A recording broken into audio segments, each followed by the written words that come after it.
What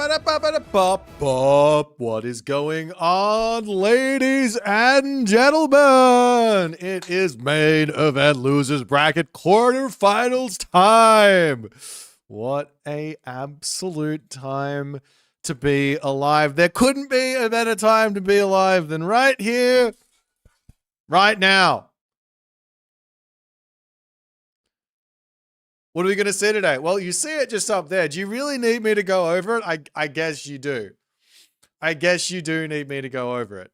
We've got Mosca versus Recon first up. We got Soup versus Grass to follow up. And the winners of those two games have to pull a double shift. It's a tough day to be a professional gamer in the Pandoras box 2 scene. 2 games, 2 series in one day. Never been done before, never heard of. But not only is it 2 series, the second series, the winners bracket semifinals, is a best of 7. So get strapped in, hands and feet inside the vehicles at all times. Otherwise, life can get very, very crazy. Over here, we do have ourselves the bracket. We've got ourselves a lot to go through here with Tunison taking out Soup in the winners semifinals 3-2. Incredibly close there, but not just that one being close. We also had Kavoth and Recon going at it in a 5-game series as well. The level couldn't be closer than it is right now. We're in the business end of the tournament. So that's the crazy part.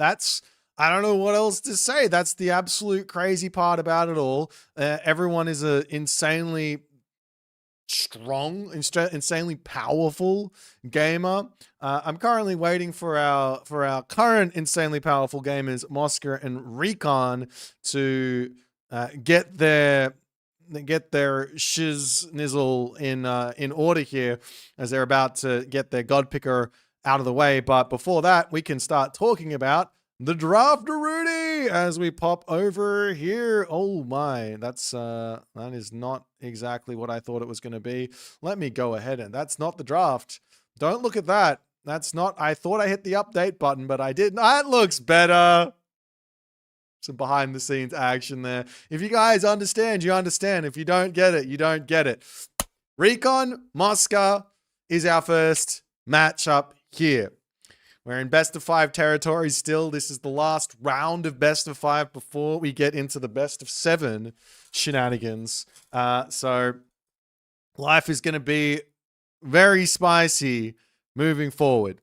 Recon, he bans out Shenong and Poseidon for the first time in this tournament. He has decided to not ban out Freyr and not ban out Demeter. Demeter has been deemed to be too shit to ban. Recon's pride has been put aside. Mosca bans out Cronus and Susanoo. Not exactly surprised to see that, as the ice is picked up from Recon as his first pick. And Mosca grabs Thor Amaterasu. Then we see the set Ra from Recon. He gets all 3 Egyptian gods. No messing around here. He wants the power picks. He knows that they're good in his hands. This was a very interesting way in which I think Kavoth approached playing versus Recon. I think Kavoth banned out, I can't remember exactly. I think Kavoth banned out the Egyptians versus Recon, and Recon didn't get to use those. And Mosca here says, you know what? I am going to play through it, which is wild. Absolutely wild.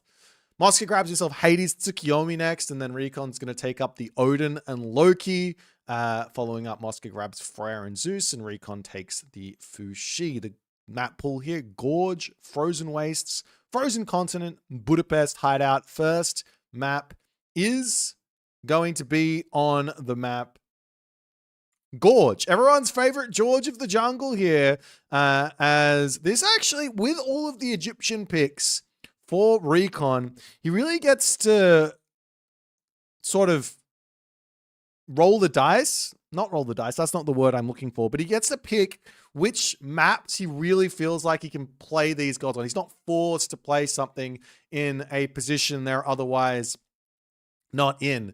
Or not favorable on. So he gets to really decide which maps to go for here as the players are off to the races here for game number 1. Jumping over to our head-to-head and checking out how Recon has matched up with Mosca. Let's just have a little cheeky look here before we start breaking down this matchup.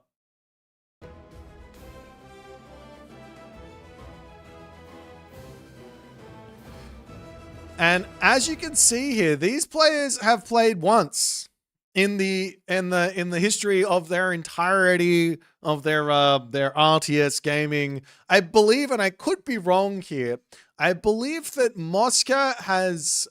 I'm just gonna do it. I don't know if this works. I didn't try this before. I believe Mosca has been met with a certain titan of Age mythology quite a few times, and been knocked out in his tournament runs. Am I wrong on this? I'm not exactly wrong. Mr. did knock Mosca out, but I thought it was a little bit more brutal there. But Mosca hasn't actually been able to make it super far in his tournaments up until the Champions League. Champions League has been his first time to really get deep in an S tier tournament. This is going to be his second deep run, but he is now up against a player that he did have to take, that took him to 5 games last time. So Recon Mosca in Champions League season 4 there. So it was a 3-2 win for Mosca versus Recon. So very, very close. Both of these players' styles, to me, seem incredibly similar. Incredibly similar. So they're both like fundamentally sound players. They both can play a very aggressive game when it's called upon, but they're both incredibly ready to play defense when it's appropriate too. One thing you'll note about Mosca is he takes the fundamentals to like a new level. He goes, I see weakness, let me deal with that. Before it even happens, there's going to be a very small amount of opportunities here, I think, for Recon to crack Mosca. And what I mean by that is normally what happens with Recon's gameplay is he's kind of managing everything. And just like making small movements, not really doing a whole lot until suddenly he gets to pounce and he's just everywhere at once. And he's just like full force. His APM of 60 or whatever suddenly jumps to 200,000 and he's just all over you, right? That's how Recon plays. But against Mosca, he's so good at limiting those opportunities that we might find these games becoming very long. We could be here for, this could be a very long series. Let's just put it that way. And I'm going to say it again. It could be a very long series. So get your water bottle, fill it up with the water that you need. Get yourself your coffee, fill that up with the coffee that you need. Get yourself some snackies. And strap in, because this is going to be an absolutely wild one. Our first game. Tea is also appropriate if you feel like caffeine is a little bit too much and you don't want to get to the levels of energy that I'm currently got. It's going through my blood veins and all the other good stuff. Set versus Tsukiyomi. Let's break it down quickly. Set, the defender in this matchup, however, very, very suddenly flips. You could be the aggressor here if you decide to play some one talent center shenanigans, which might be the way that Recon wants to play. However, Tsukiyomi here can really catch you out and enjoys playing those one talent center situations as well. So there is that. I want to touch on the Uranos not being picked or banned because Daziv is in the chat calling it out. Both of these players are terrible at Uranos, so it just makes sense that the best god in the game just doesn't get picked because they're just not good at it. I think that was confirmed yesterday with Recon's terrible performance on Uranos, and I haven't seen Mosca ever playing the god, so I'm going to just go ahead and say that. I'm going to continue along this line for as long as I possibly can. Alrighty. So, yeah, we'll see how it's going to go. We've got ourselves Gorge is the first map. I'm really excited to see what gods Mosca's going to pick on each of these maps, because he does have a very, very different god pool to Recon. Like, both of these players are definitely in a completely different universe in terms of the gods that they want to pick. Nonetheless, game number 1, in onto the map Gorge. Let's go.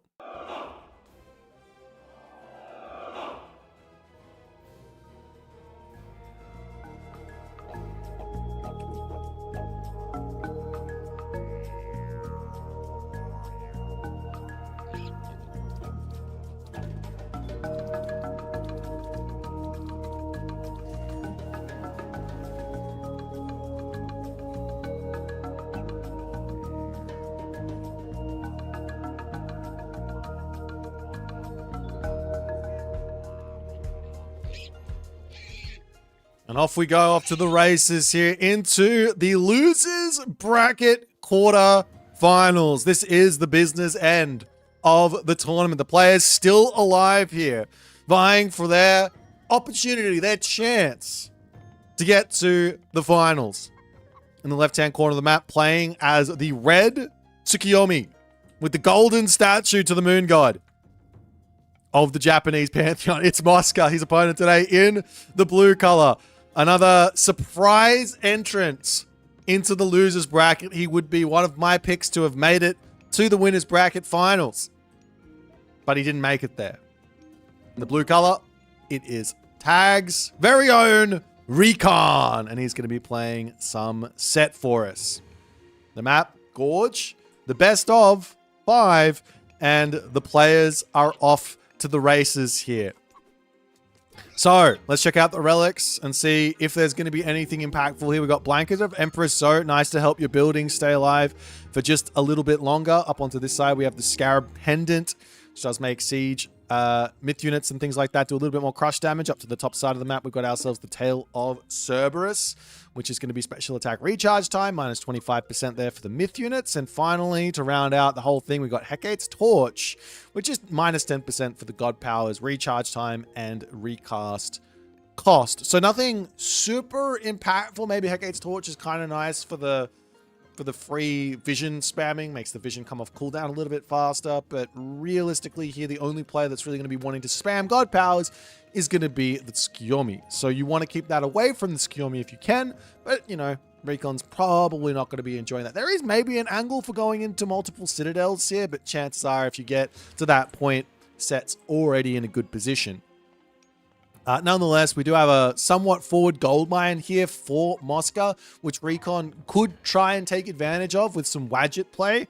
Haven't really seen a whole lot of one town center Wadget stuff happening of late. It used to be the go-to. Wow, both players cutting. That's wild. Both players cutting their villages to advance here as both players' temples a little bit delayed. That I haven't seen that in a long time. They both remember to start villages though, and that's nice. And we are going to be Simtar. However, I could be wrong, but this looks to me like Recon is going to be playing for a second town center. He's got his Pharaoh on the gold mine. He's got 8 villages on the gold. On the flip side here, only 4 villages on gold for Mosca. His wood line, only 2, potentially 3 there. But this is going to be a stable opening 9 times out of 10 for Mosca. He might also drop a military building. What's it called? I can't even remember what it's called. My brain has just left me. This one, the guardhouse. He might drop a guardhouse here as well so he can get himself out of bushy to deal with any sort of Anubite presence, but there's no Anubites coming, so he's not going to need that. So he might wait and just see, but still no stable up actually at all. In fact, what is Recon doing? This is such a bizarre opening from Recon. He didn't get pickaxe. He's dropping a barracks in his main base. He advanced quite quickly. I'm confused. He has 1 monument. I was assuming he'd go next age, but maybe he's just... Did he go for extra priests? I wish I knew. He's got 1 priest. I've got no idea. In this back corner here, we do see the priest. We've got an Auroch over here as well, as this priest here will get involved to try and deal with the Juragumo. However, She is a problem as the micro here from the Juragumo, from the Orok, trying to deal with the Juragumo, but she is deadly as she manages to take out the priest. And so too does the Orok end up falling here as some spearmen will start to come out. So Mosca has managed to get past any type of cheeky shenanigans here from Recon as Recon drops another military building, but still no second monument. So as much as I would be expecting to see, like, I guess mass widgets or something like that, it's not what's happening. And on the other side, I still haven't seen a military building here for Mosca. Mosca is dropping an armory, and I could be wrong, but it looks like he's going for a fast heroic age, which is a throwback because it used to be the stock standard for Tsukiyomi to go for a fast heroic, drop down the new moon on the temple, get yourself access to the most important technologies of the temple, and then be able to spam out a whole bunch of Tengu. As the wall's coming up over here for Mosca as well, he's getting himself up another shrine. Priests are now starting to come through. To be honest, Mosca, he doesn't actually need gold here. He actually probably wants to take everyone off of gold and then kind of go for the wood line. However, Recon, he's not having any of it. The wall here will go up. The repairs coming in. Is there enough stuff? The town center will be enough, and Recon can't break through. Mosca gets out of it just barely. He's on the cows at the moment, trying to repair this up. This villager going down. The Miko trying to heal her back up.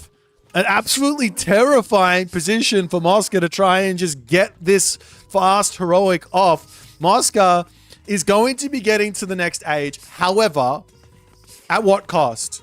Because realistically, he's got zero favor in the bank. He's not gaining favor for these Tengu.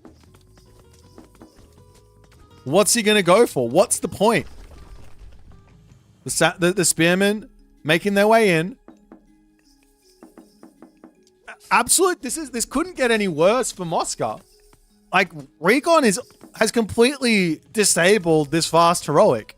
I mean, maybe he can just go straight into Horse Archer as the shrine comes down. That's going to lock these spearmen off for a little bit. Picks up one spearman, going after the other ones. This house almost going down as we've also got the Tengu coming through. That's going to be taking out these spearmen. And Recon, he's going to lose a whole bunch of army here almost for free, as we've also got the wall coming down and the stable as the ghost building manages to come through, and Recon is stuck in here. A huge move from Mosca. He hits back, but the village is pushed off of the gold mine for the time being here. There's not really enough units in for Mosca to do a whole lot, but lots of spearmen down, lots of idle time caused. Who's in the advantage? Who has the advantage right now is a very difficult thing to call.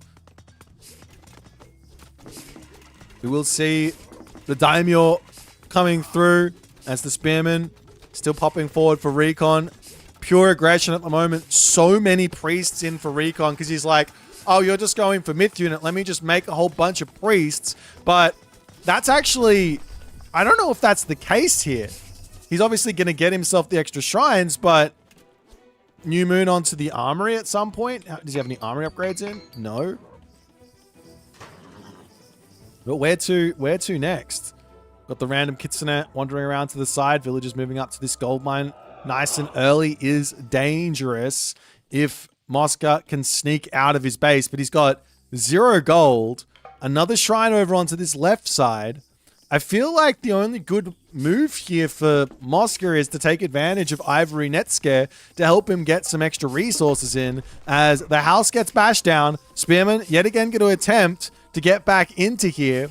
Onto this side, we do see one Kitsune able to take out a villager. Huge for Mosca as Recon is fully focused onto this side. We see some spearmen coming up here to defend this position for the time being.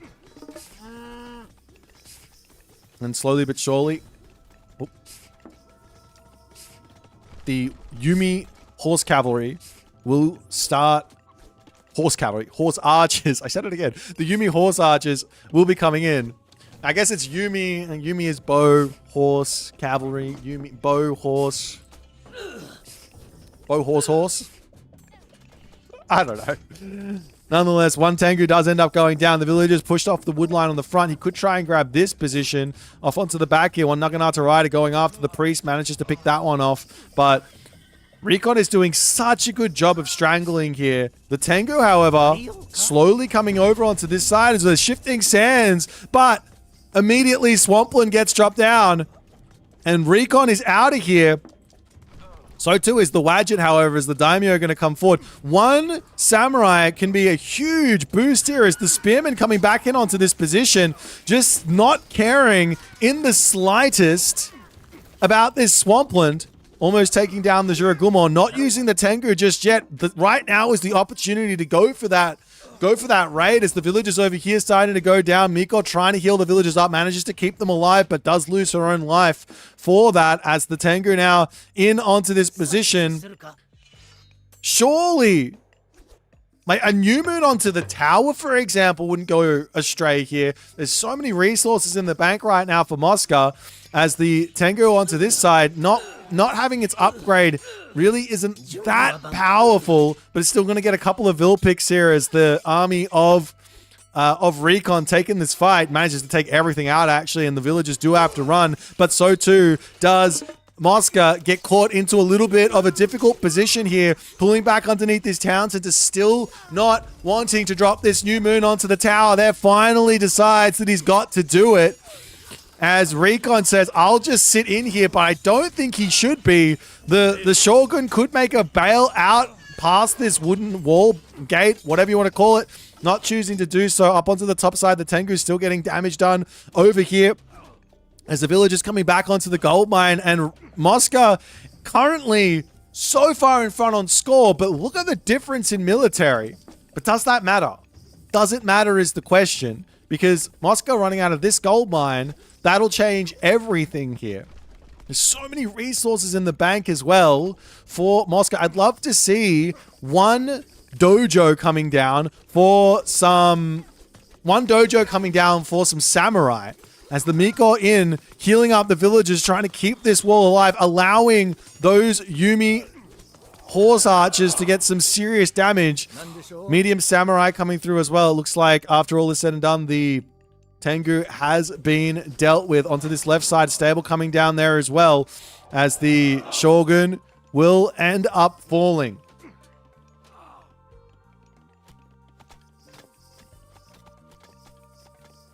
So after all is said and done, Mosca has got himself 6 Miko out right now. He's got only one of them gathering favor. He's going to start spreading those out onto favor as he wants to definitely get himself some more myth unit or potentially start working towards another swampland or something like that. It's the horse archers getting caught out. He loses too.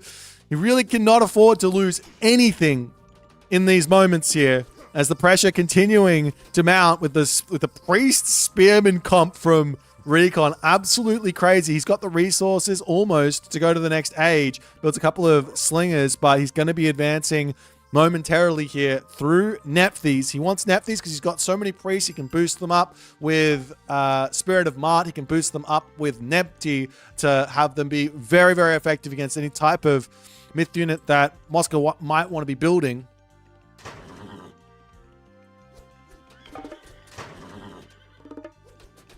As the horse archers will slowly pull back, Recon will continue to move in and out here. Waiting for this gold mine to expire is basically it, right? Like that's what Recon is waiting for. He's going to have an Ancestors. He's going to potentially have a Shifting Sands as well. He's got 63 favor in the bank. Of course, you know me, I would rather him build out 2 extra Scorpion men than use that Shifting Sands, but nonetheless, he has it, so he can quickly get up to the top side. He also could start thinking about grabbing this technology here so he can see what's going on up there. Up to the top, we do have the villagers already trying to get walls in there for Mosca to secure a gold mine. As the units are currently spread out, we're starting to see the map getting lit up by obelisks again. over onto this side, sees this gold mine, sees this one. This one not being spotted is a little bit risky. But I feel like if Recon just got an obelisk in here to see exactly when this gold mine is expired, he could easily send all of his units up to this top side to lock this off, leave this obelisk obviously over here, and maybe another obelisk over onto this side, and then shifting sands onto the bottom side when the villagers move over there to inflict some serious damage onto Moscow. The villagers will be up there, and Recon just pulls back. He's not moving up to that top side just yet. Does catch out the Naginata Rider on here. The red units from Moscow now going to be looking for some revenge raids, but the walls are up. There are some units in the back here to help defend. A Scorpion Man there would be another perfectly reasonable unit to have for the defense against those types of raids, as these horse archers will get that shoot and scoot in, pull back, and Recon now moving up to the top side of the map. We've got 6 Miko on favor here. It's huge. Slinger's turning around. We'll be able to snipe one horse archer. That's a perfect answer to these bad boys here, as the Spearman, Scorpion Men knocking this position down up onto the top side. Naginata Riders do push onto the Migdol, but not really going to be all too helpful here, as the Spearmen will be up. The villagers will be able to get back to work. Recon pushing forward, trying to get in onto this gold mine, but Moscow's actually pulled off the gold mine for now. He's like, I don't want to be there just yet. Spearman dropping, though, as you've got to be so careful with the forward micro, with those infantry units. Otherwise, life gets very, very tough. Spots one Miko up onto the top. Good garrison there from Moscow. Villager over here will end up going down, unfortunately, as the gold mine has been spotted. Nothing over there. Horse Archer's going to continue their shoot and scoot to try and stay in this game.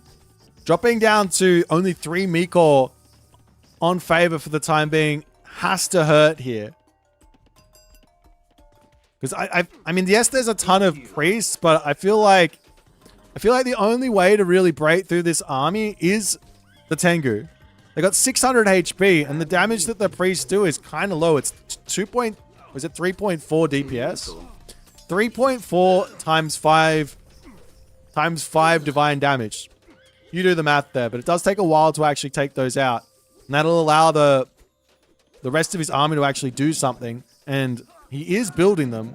I don't think he's got the upgrade for them, though, which is hurting a lot. As the Naginata Riders coming in onto this backside, there is still going to be access to Ancestors here as Heavy comes in. The villagers are up onto the top gold mine, but the Spearmen are up here to harass.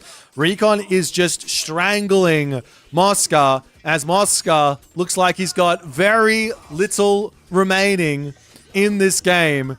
Tengu flying up to the top to try and deal with these slingers. The priests are in, but not targeting the Tengu down just yet. 66 pop to 144 pop. The Spearmen up the top do end up falling. Send that one Scorpion Man up there. He can take out all the villagers, basically. Doesn't need to, as Mosca realizes he has fallen way too far behind. Not enough gold income. Save the energy here. Go next. Way too well played by Recon in this first one. I think the fast heroic tactic from Mosca might have worked if he just accepted that he had to drop New Moon on the towers, because that would have allowed him to just go into his Chariot Archer idea, and he probably wouldn't have had to waste his Swampland on a Shifting Sands thing from Recon, because there's no reason to do that. Shifting Sandsing into these crazy strong 24 pierce damage per second towers onto this gold mine would be an absolute suicide mission. But yeah, I think that was the main mistake here from Mosca. You could see that it was kind of working for him regardless, and he just could not stabilize, though. If he stabilized, I think it made some sense. But nonetheless, well played from Recon for game number 1. He gets his first win. It's first to 3 for this best of 5. So we'll see how he's going to go. Let's jump over to the draft and see what they're going to pick for game number 2.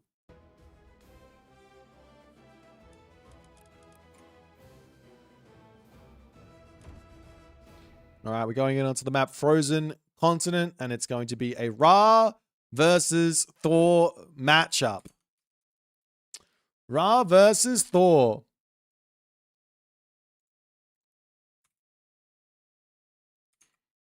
Okay, so the first win there did go to the set, and we see another Egyptian from Recon as onto the map Frozen Continent with the Thor. This is such a strange kind of, how do I put this? It's a strange change that we've been seeing. I think if I'm Mosca here and I see the God pool of Recon, I'm like 95% sure it's going to be Ra, and 5% of the time it'll probably be Loki on this map. Because I've got Thor, that's why, right? Recon wants to play Ra versus Thor, but Mosca opts into it. Which is kind of crazy if you ask me. I would be expecting a different type of God here to have some success versus Ra. Like Zeus makes some sense. Freya makes some sense. Thor, you kind of, I feel at this point in the tournament, the Thor plan is well and truly understood. Nice fast advance, put pressure on early, and pray that you get some good damage done. It's been shown that Ra can basically say, I'm going to go for fish, and I can be completely fine here against this early pressure by just playing well. And taking like a nice advance time, like a 4:30 advance. Like not too late, obviously not quick at all. And you're completely fine, and then you're playing Ra. And you're enjoying the game. So what I want to see here from Mosca, first and foremost, is a different approach. And I think you can go for a different approach here with Thor. However, we'll have to wait and see what's going to be turning out from this one. Let's get into Frozen Continent and see how it's going to go.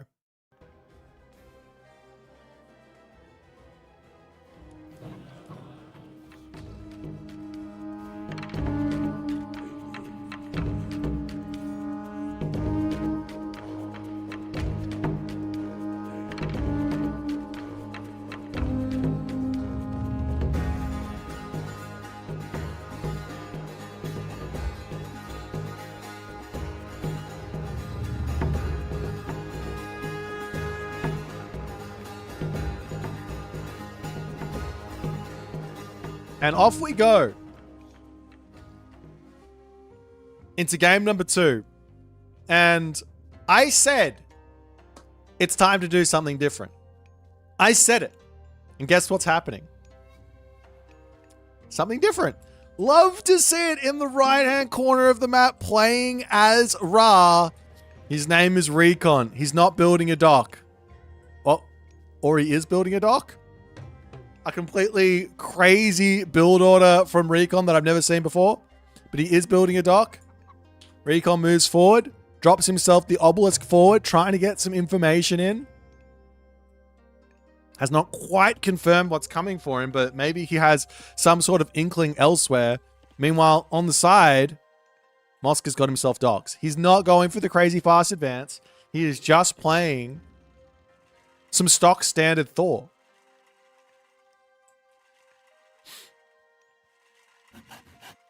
Now, I do like this from Recon. I gotta say, one thing that I love about Recon is he is he isn't like an economy, like min-maxer. What do I mean by that? Like, Soup is an economy min-maxer. He'll go into the game and he'll be like, what can I do in order to give me the most amount of resources at this moment in the game? That's what Soup loves to do. What Recon loves to do is he says, I am a information min-maxer. Give me everything. I need to know what my opponent's doing. If you gave Recon map hacks, I'm pretty sure he would still play the same.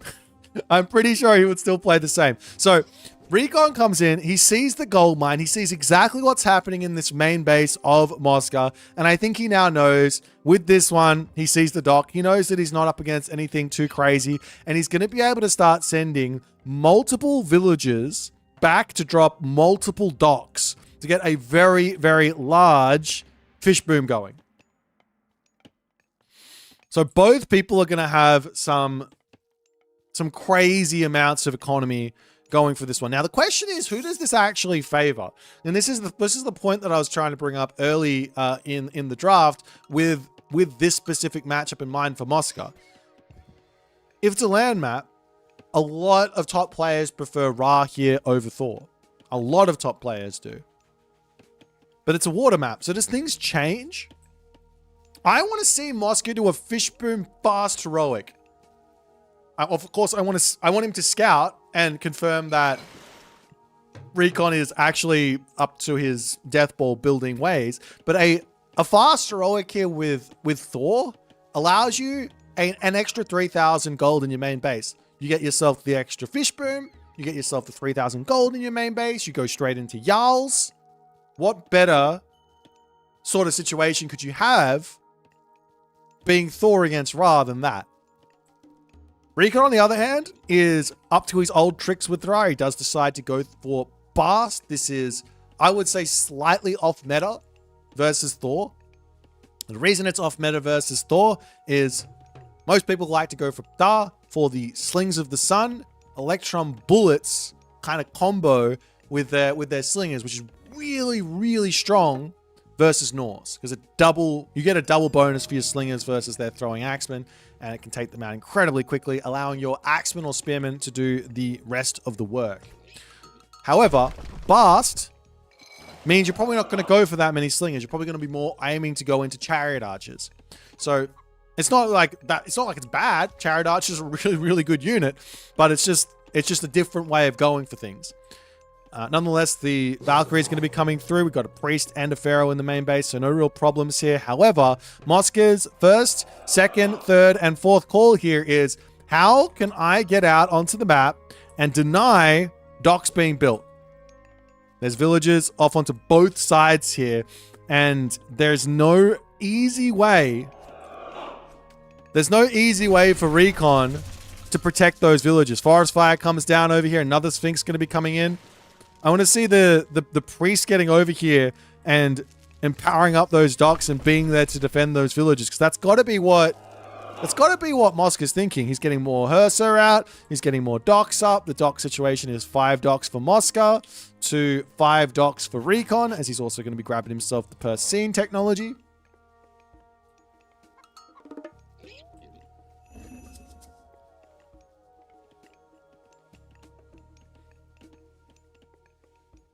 But nonetheless, Sphinx now popping off onto this position. And the big question here is, can Recon afford to keep building fishing ships and get himself the Cryo Sphinx technology? He's getting barracks. He's making spearmen. Makes sense. Again, I still think the best play here for Moscow is some sort of fast heroic. He doesn't have to go through Bragi. He can go for Skadi. That way he can play around any type of death ball. And the way that Recon's playing this, I love the idea of just making nothing but Herser and getting a really nice heroic age in, and then going into Jarl and going into throwing axemen and having all the time in the world here to do whatever you want. He's choosing Bragi, which is fine, but you know, the Skadi is probably a more safe option because now we have Frost for Eclipse. But nonetheless, the Sphinx coming over here, going to start bashing down the dock of Moscow. And these Sphinx do hit pretty hard here. They're doing 9 crush, 6.9 crush per second, but 9 crush per attack. And that will take down the docks relatively quickly, as this lone Berserk is going to sneak up here to try and get up another dock here. Valkyrie is going to come over onto this side. The Herser getting called in, but the Sphinx will be able to run away from those, no problems, as more units are slowly getting built up. But here's the thing, as Raki, you just have to accept now that the Thor player is going to have a 3,000 gold mine in their main base. It's not only just 3,000 gold, by the way. It also has, like, I think it's a 20% bonus? 25%? 25% bonus on the gold gather rate. Yeah. So they're already at 0.98. Add 25%. So they are just dominating that gold mine. So it's a huge resource boost as well. But nonetheless, Moscow has gotten away with what he wants. He is behind on military to a small degree. He's got himself a battle ball out now.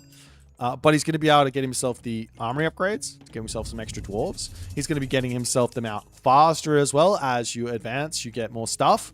And we are going to be seeing now, Recon says, hang on, I can't just sit back and allow you to get off another fast heroic, just like last game. Very different situation here, though, for Mosca. As he's in the heroic age, his units aren't here, though. They're all spread out around the map. Watchtowers does come through as the temple getting targeted down. I don't understand this dwarven mine in the slightest.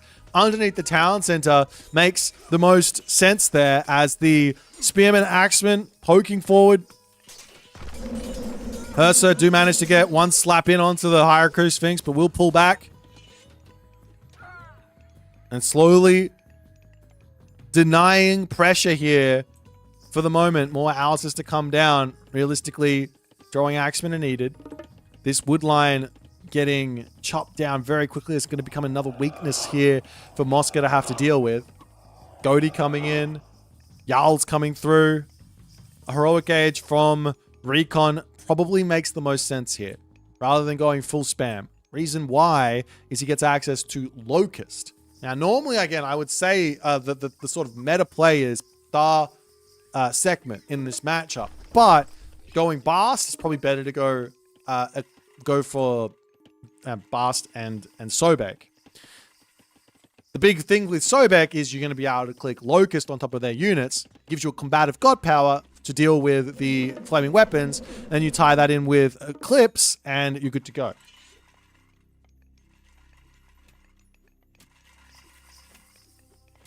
Meanwhile, the spearmen swinging around onto the bottom side.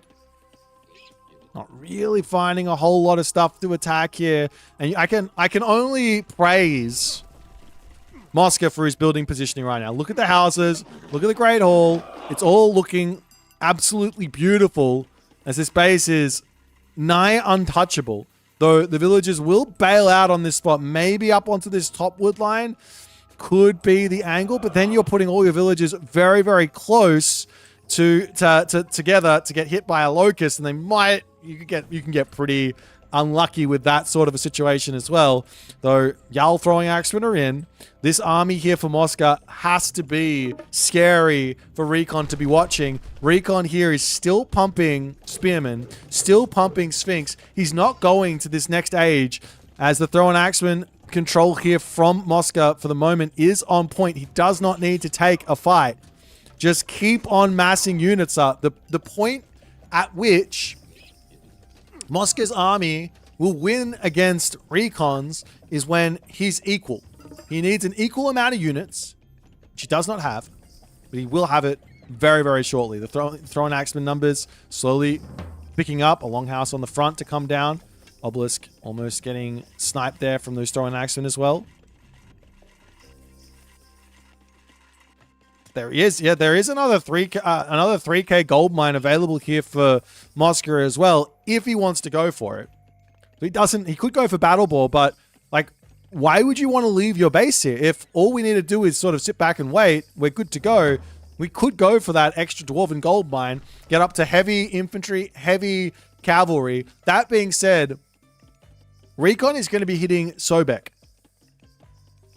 I actually would really like to see a Migdol stronghold on this front position here as the army moves in. You see the Sphinx going to be taking out a longhouse here as the Hersa are called over to try and deal with this.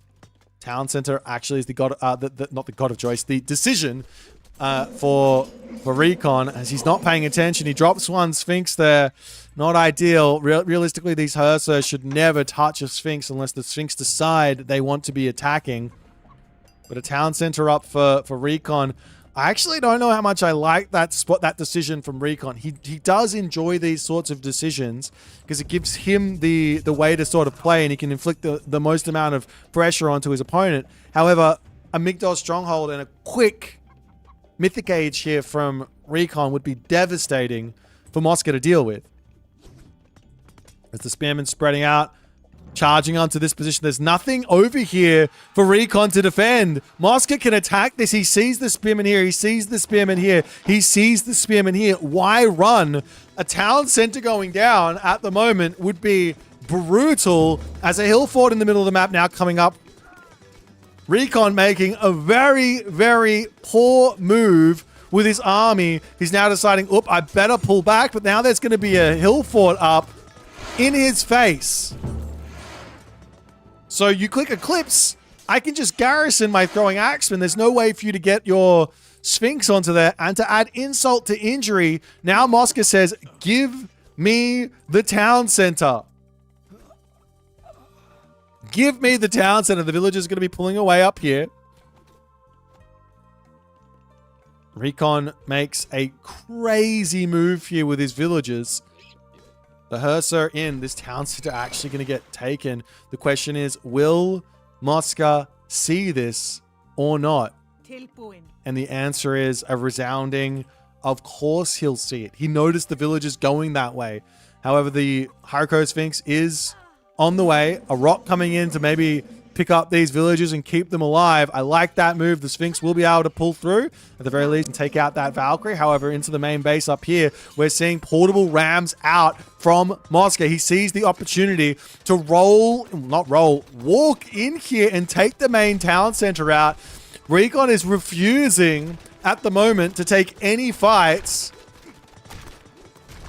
And he's just going to lose his base.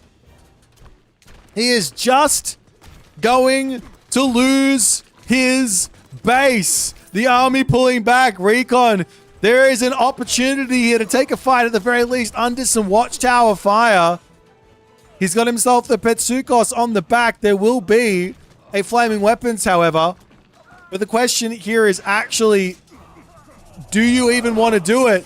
As the Locust Swarm comes through, those throwing axemen are left with half HP. The spearmen coming in to try and deal with everything. Recon needs to absolutely eviscerate this army. The Eclipse gets dropped. He's going to chase down those throwing axemen. They will all go down up onto this side. However, the villagers are going down as well. The differential in villagers is 54 to 32. Even if Mosca loses all of his throwing axemen, which he will, I thought he will. He's not. It's not. He actually manages to get 3 back to safety. Even if he loses everything here, his economic advantage is through the roof.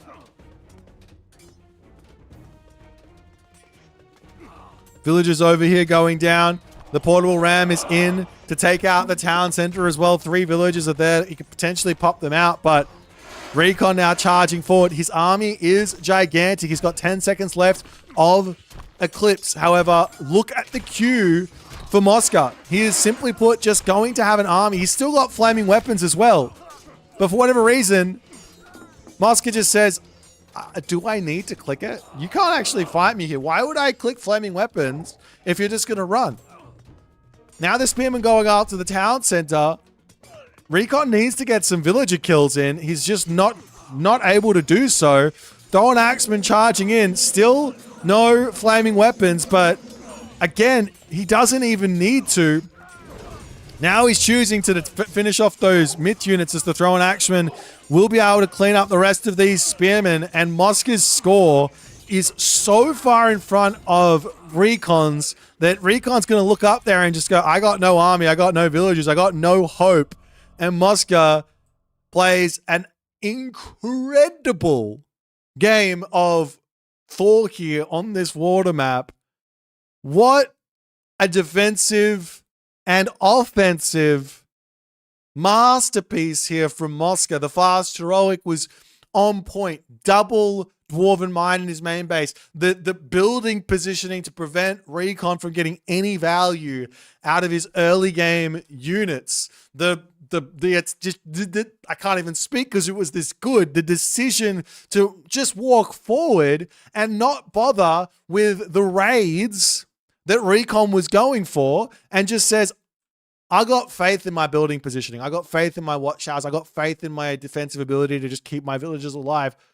Recon, you got a town center here with nothing there to defend it. You got your gold mine there with nothing to defend it. You got your villagers spread out all over the place. I'll just kill it. And he kills everything. He kills the base. He kills this thing. He loses some units as the army comes back, but it was already too little too late there for Recon. And Mosca strikes back as we have ourselves a series. I told you this was going to slap. I did not quite expect to be already 2 games done with only 40 minutes currently played in this series. But nonetheless, that's where we're at. These guys are not holding anything for granted at the moment. They're not pulling their punches here. They're going right for it. Let's see what they're going to pick for game number 3.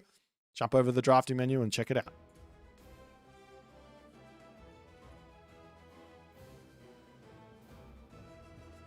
All right, we are going to be going in onto the map Hideout. And I see the gods, and I can only grin here. I can only grin at the gods.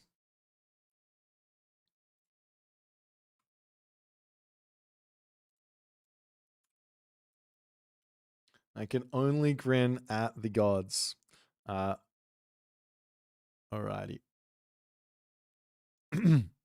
So, our next map, as the Thor does win that one, our next map is going to be Hideout. And it's going to be an Odin versus Freyr affair. A matchup that, I gotta be honest, I don't think that Recon's played this matchup at all. I don't think he's played it once. Okay. I could be wrong on this.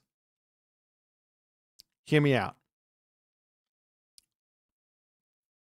Forest fired the middle. And then Mosca can use an aggressive Golem Bursty.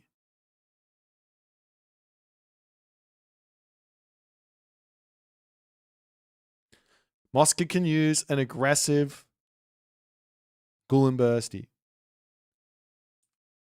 That might be the... It's a very simple idea for Mosca. Very, very simple.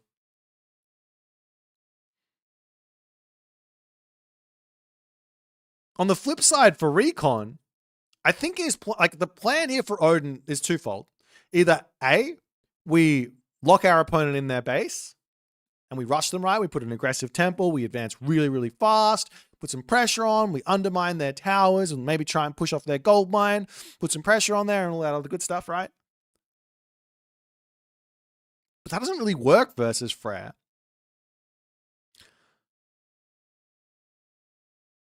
I have literally no idea what's going to happen in this game because of all of the madness.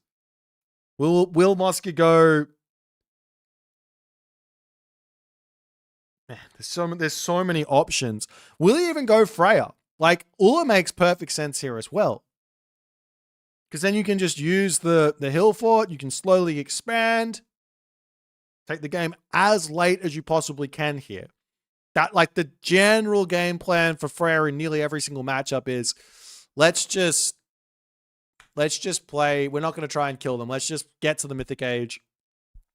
Get yourself all your upgrades, and once you get all your upgrades in, your army is unkillable.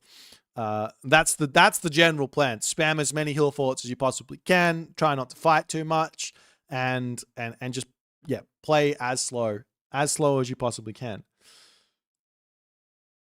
I guess the other option here for Recon is to play a Heimdall Boom, but that it does leave him subject to the Freya all in as well. So,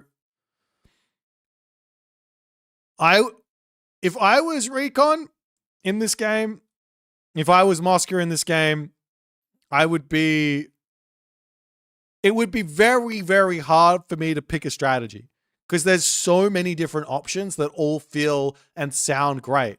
Unless you're practiced on this,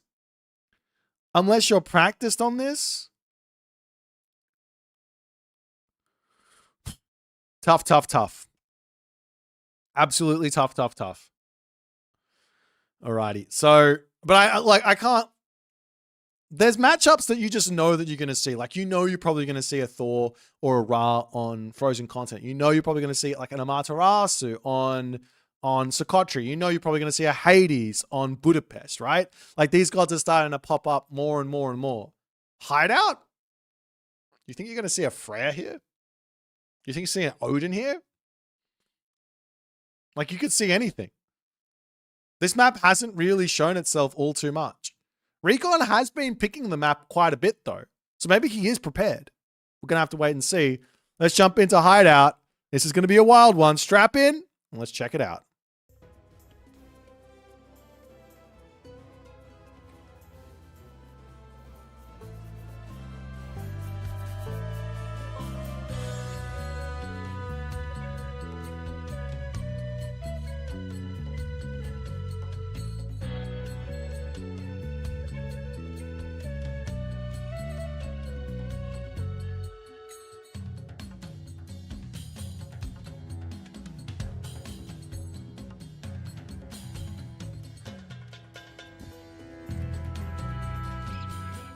And off to the races we go, left hand of the map. It is Recon, and he does decide to do some herding shenanigans early on.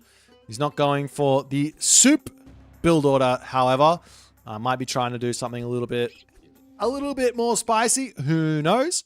On the other side of the map, we're going to see Mosca opening incredibly normally here.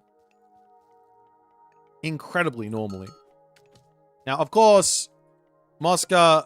Can we take a look at this? If I burn this forest down and click Gullenbursty here, I still have, I don't know, 10, 20 seconds to run across here before we're starting to get involved in anything.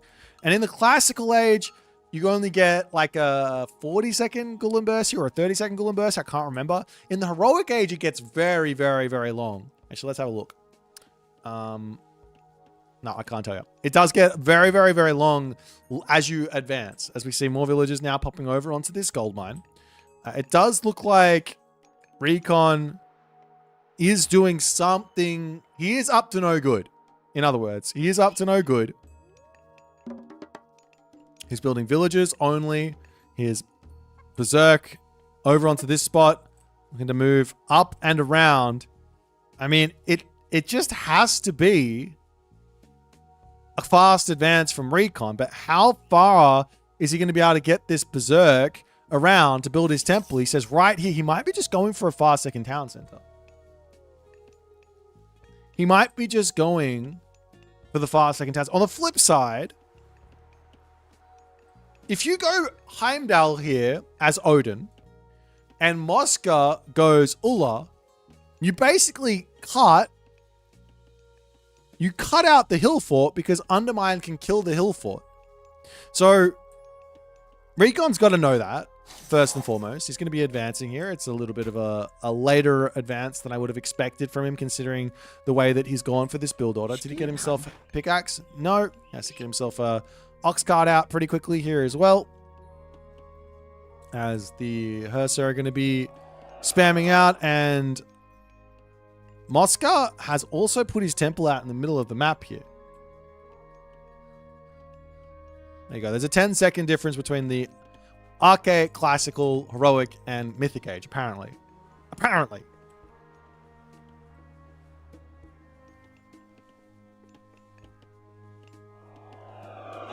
Wow. Mosca is just like not... He just says...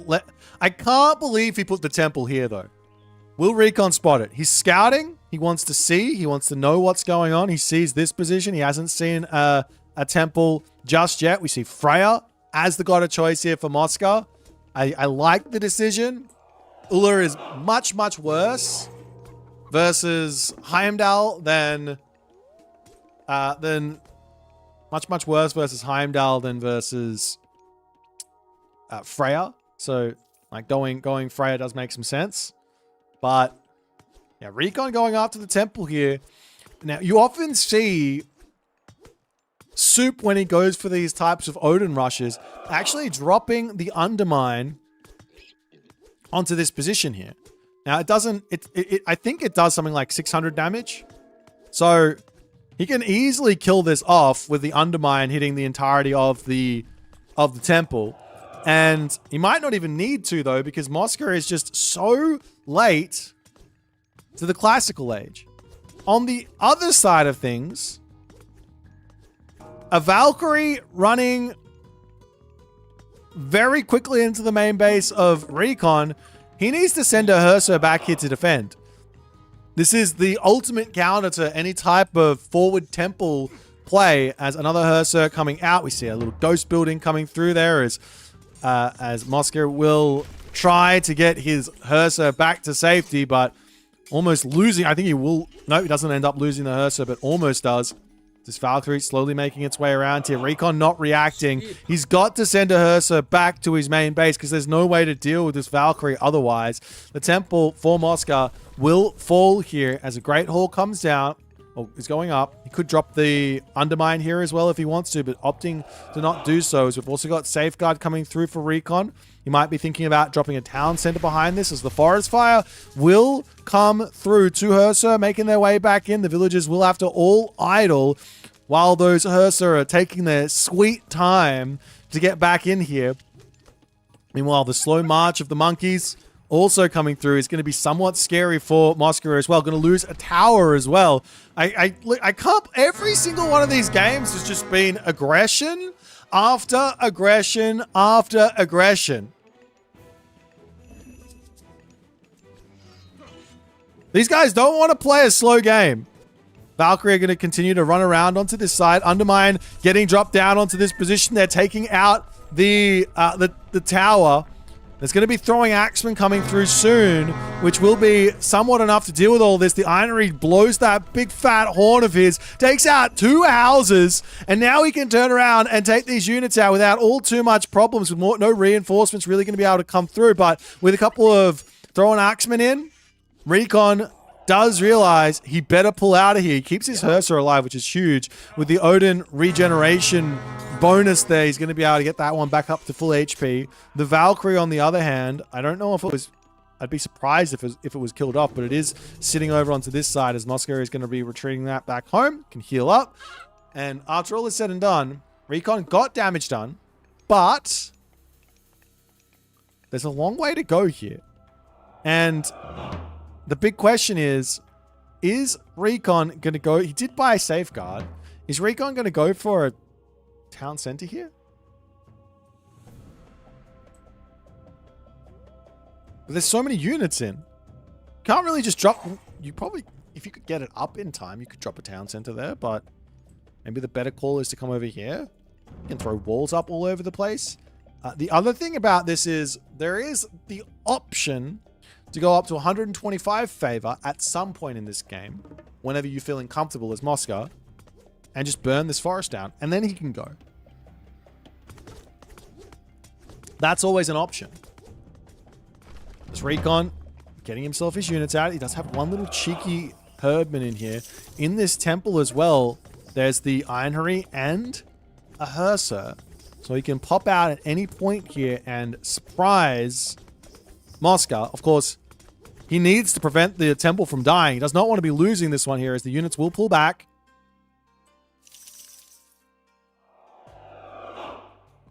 Recon not popping his Ironry out just yet, though. Now he does, as they both pull in, and that's going to be some speedy units to chase this down. However, the wall is up, and the army will get away. 23 HP. Recon keeps it alive for just a little bit longer. Is he going to repair it? Yes, he does. Of course he does. A very, very tense game to continue here. As the Ravens just flying around, getting that scouting information in. Longhouses, Great Halls coming down for Mosca. I mean, do you really want to wait for your forest fire, though, is the big question. Would it not be better to make Valkyrie get your technologies in? Surely. Recon still not growing himself these big technologies. The big technology for Heimdall, and the thing that basically makes everything work, is Riksdula. He hasn't pre-queued it. He has the favor for it. It's the big technology. It literally makes everything work. The only reason not to grab that technology is if you've got something way more important to pick up, like a talent center or a specific upgrade. But at the moment, grabbing medium infantry instead of going for Rigsdula is something that I cannot agree with. I can't wrap my head around that one. Definitely have to pick up this one. But nonetheless, the dwarves making their way over onto the gold mine.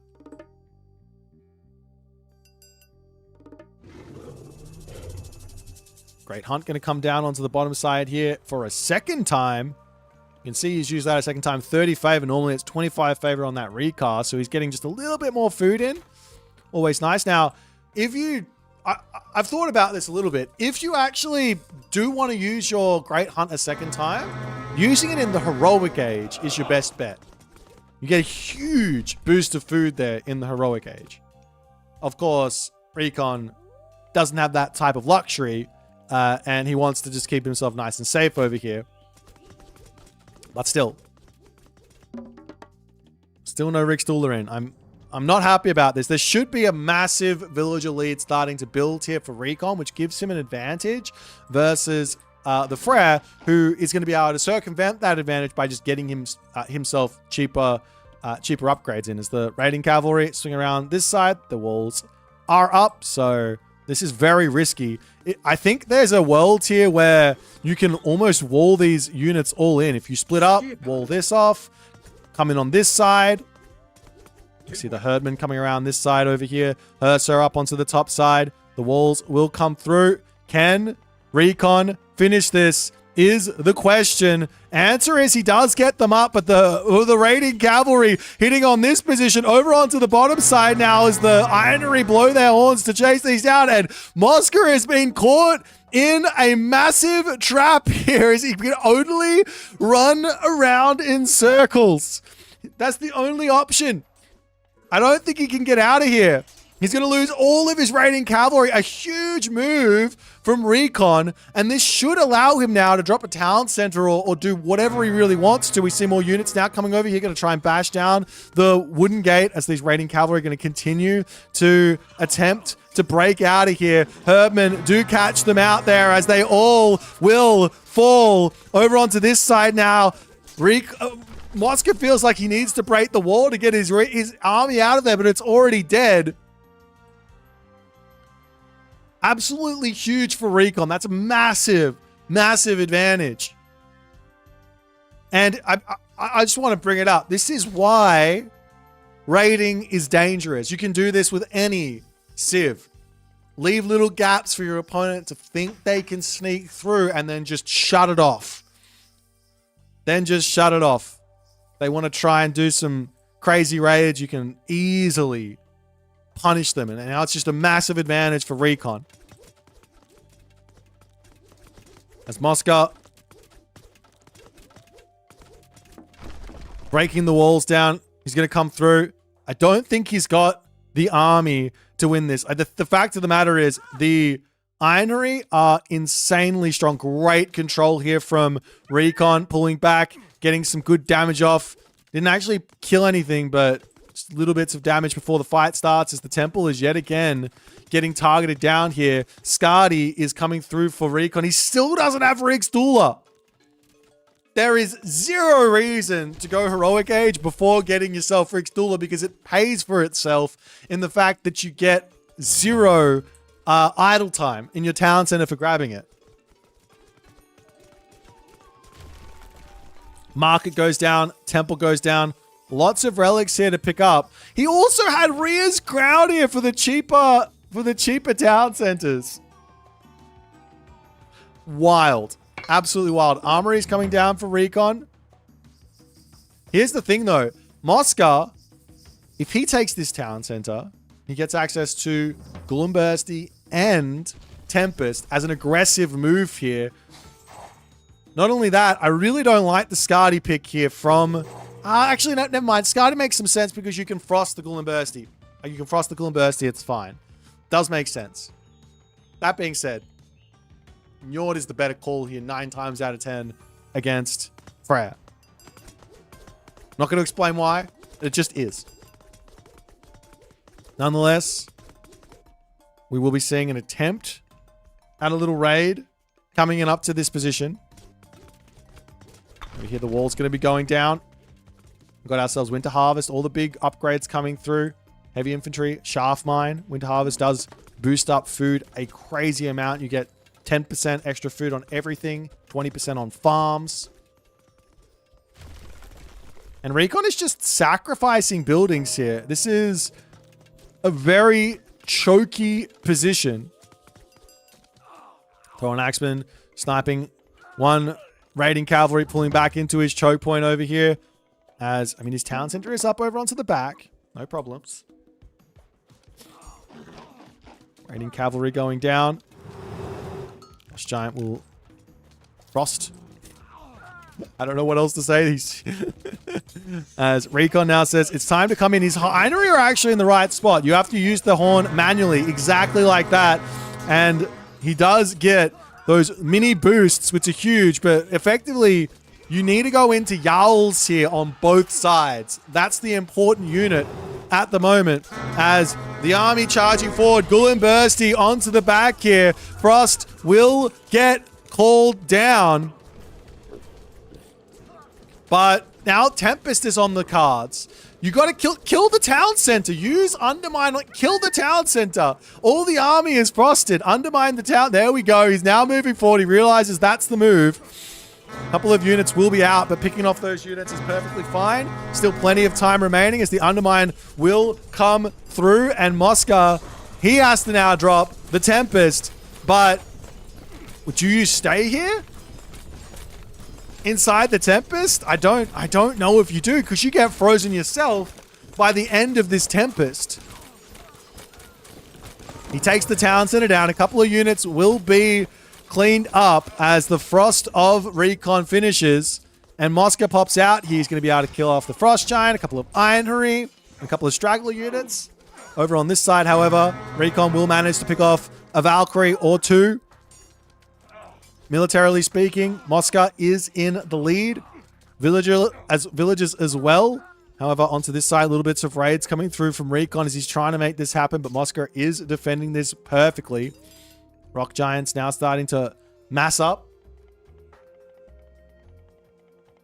Town Center coming back up for Mosca. And Recon does actually have Rickstula now, so it's like he's on 2.4 town centers. So he's very much going to be coming into his own here.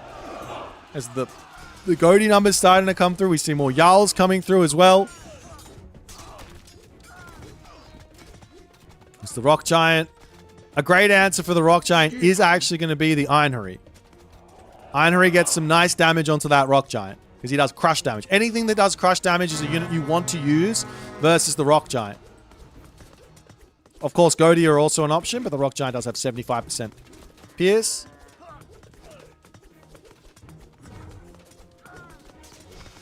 As Mosca doing the garrison business here, but he's losing units left, right, and center as the town center does look like it is going to be falling. And Mosca needs to bail out on this spot. The Rock Giant's coming in, but too little, too late. Town center will fall for a second time, and Mosca has to pull back and regroup, rethink. Units pulling over here to take down this wall as Recon drops a market. He can buy some wood if he wants to. He can buy some food here as well. There is some berries, or are some berries. There's some aurochs on this side there too. The villagers on this bottom side just hiding out. Lots of goats down the bottom there as well. But the town center for Recon will be coming in. I'd love to see this wall getting fixed back up, but Mosca just sneaking through to find a couple of axes to the face.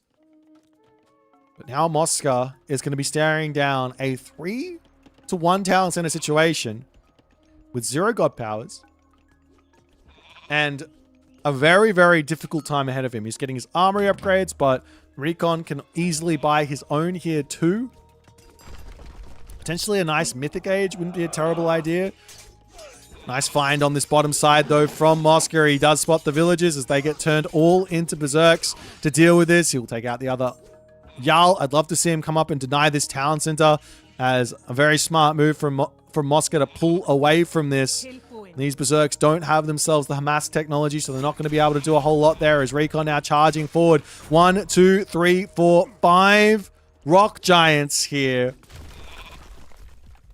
for Moscow. Recon could deal with these with Frost Giants. You can get out 5 Frost Giants here, but without them, I think this is going to be a tough fight to be winning, so long as Moscow is going to be microing this, and I think he is. I think he is microing it. He's got the special attack off, using it only when he needs to. He does deny the town center, though. That's huge. Granite Moor coming through as well.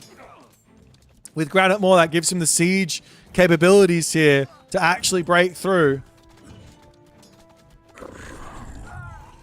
One Rock Giant does end up falling, however. There's just not enough stuff here for Moscow. Charging forward, you have to basically run the Rock Giants right in onto the throw and action. And you can see how scared Recon is here, as there goes the stun, or the taunt, I should say, which gives a huge amount of time over to his own throwing axeman to deal with this. But the other Rock Giants just not there. We see some Jarls to come in. They're going to be a big tanking support for this front as the Rock Giant comes in yet again.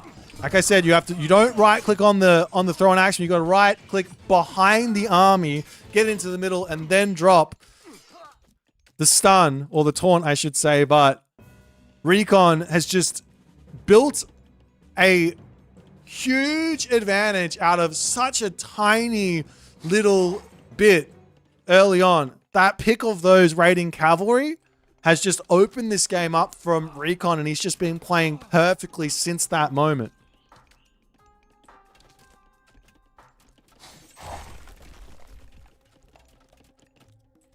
A 4th town center for Recon. This town center coming up as the villagers are going to be building some farms there as well.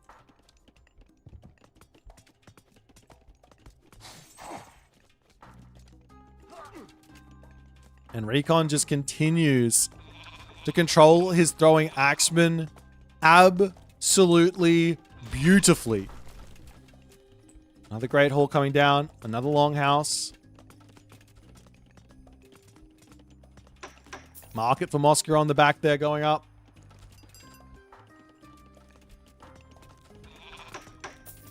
I see Vidar pre-queued, but he's not close there. Farms coming up for everyone. You have to also remember that Recon's farm villages, he's got himself irrigation, but look at that food gather rate.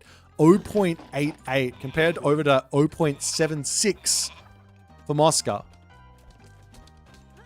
We will see Balder here from Recon. I like it. I think Balder makes perfect sense here. I think Balder makes perfect sense.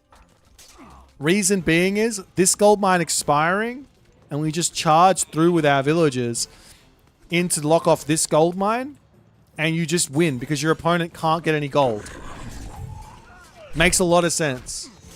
Lots and lots of favor in the bank for a huge amount of fire giants as well. Could be the other angle to go for. As the Bergrizi does get in onto that back line, but it just doesn't matter because Moscow doesn't have any stuff. He needs stuff.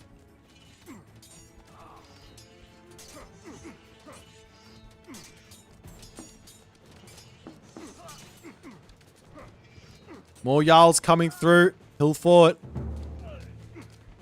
8 seconds from completion here, but there's already the Hill Fort up for Recon, so there's not really any reason to just run away. Even if it's completed. Of course, the Freya Hill Fort does get 10% extra damage, so that's always nice. Doesn't it? I thought it did. Was it not? Am I crazy?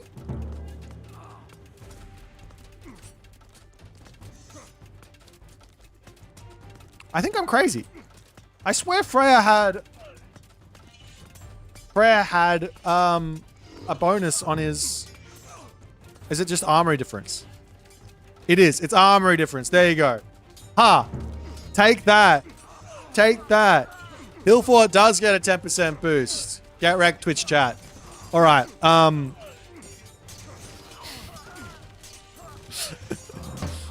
But there's just, I mean, like I said, there's 7k military resource value for Recon here, and Moscow will end up tapping out.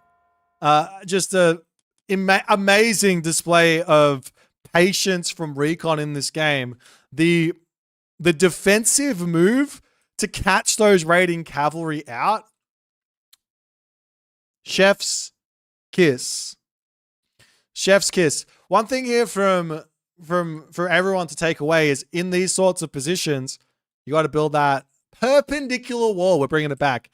Always perpendicular wall on these choke points. Of course, you could wall it off yourself and also build the perpendicular wall there, but it's a really nice way to play around those sorts of situations.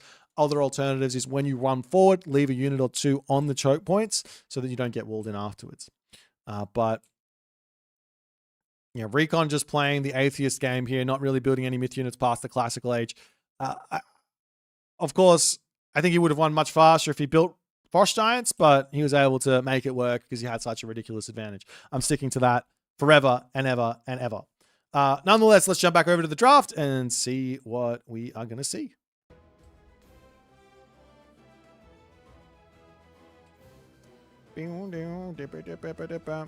Whoops.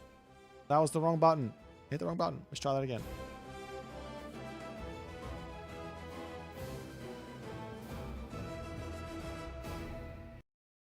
Alrighty. Next game.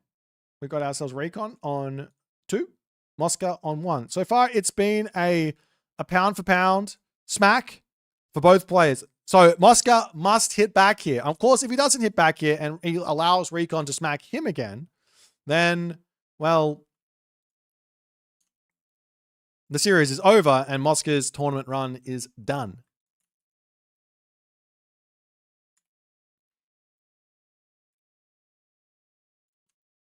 That's the thing. So we got ourselves a Frozen Waste game. And we got ourselves a very spicy, tough matchup. Everyone out there ready to say Egyptian OP or Japan OP? It doesn't matter. They're both playing the OP gods. We got Amaterasu, we got Isis. Well, there you go. That's the story. That's what we've got going here.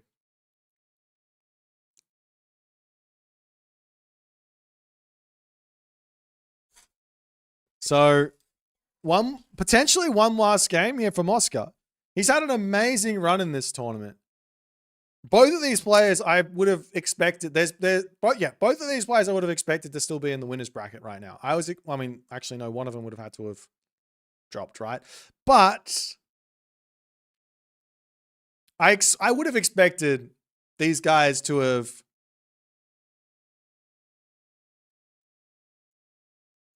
basically made it into the finals. But they're both in the losers bracket, which is wild to me. So one of them has to leave the tournament today. The other one gets to play again today and potentially leave the tournament again. So there's a lot going on. However, Isis versus Amaterasu is an amazing matchup. Very, very difficult. I don't actually know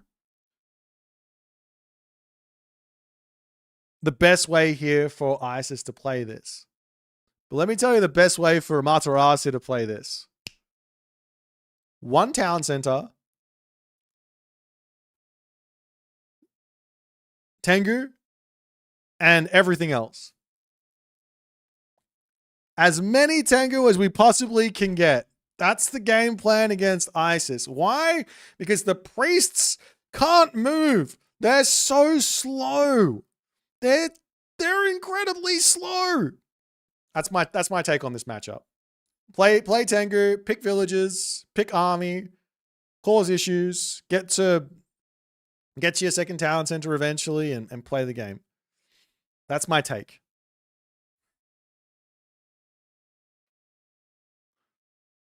Apparently Eggy is not OP according to Ramains. Look, it's not Egyptian, it's Isis. Actually, I mean, everything's OP, everything's busted, therefore it's all balanced. That's the mantra of Age Mythology, right?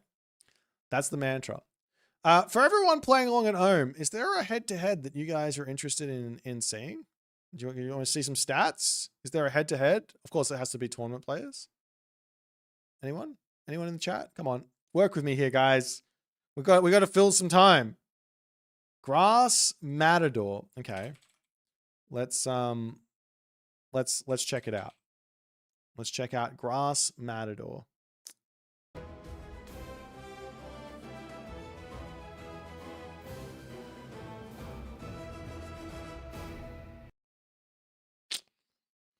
There you go. A 1-to-1 for Grass and Matador. So that's all you get. Is that Hells? No, I can't do Hells, I don't think. All right, back to this. Back to this. That was fun though, right? That was fun though, right? Come on, guys. That was fun though. Super Recon could be interesting. So do I read YouTube chat? I mean, I don't really read chat while I'm doing this normally, so it is what it is. Now, okay, so what am I talking about? Brain on, function. Let's check the bracket out here while we're waiting, because we can talk about this. We've got ourselves just a little bit of time. If Recon wins this series, he will have to go up against either Soup or Grass today. So those are the two potential matchups we might see. If Recon wins. If Moscow wins, then obviously it's going to be Moscow versus those two. Obviously. I don't know what else to say. All right, guys. Frozen Waste, Isis versus Amaterasu. Recon has been he's 1-for-1 with his Egyptians in this series. Can he make it 2-for-1, or is it going to be 1-for-2? Moscow has to win this one or his tournament run is over. Let's jump into it. Frozen Waste is the map and see what's going to happen.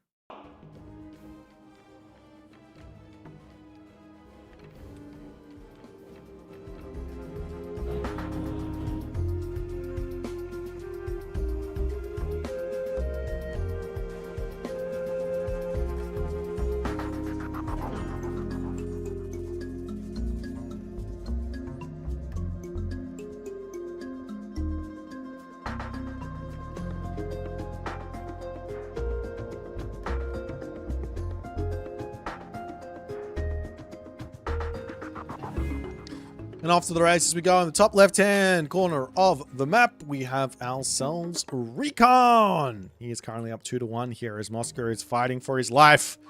One last game for him potentially here. Moscow is going to be running with his Amaterasu.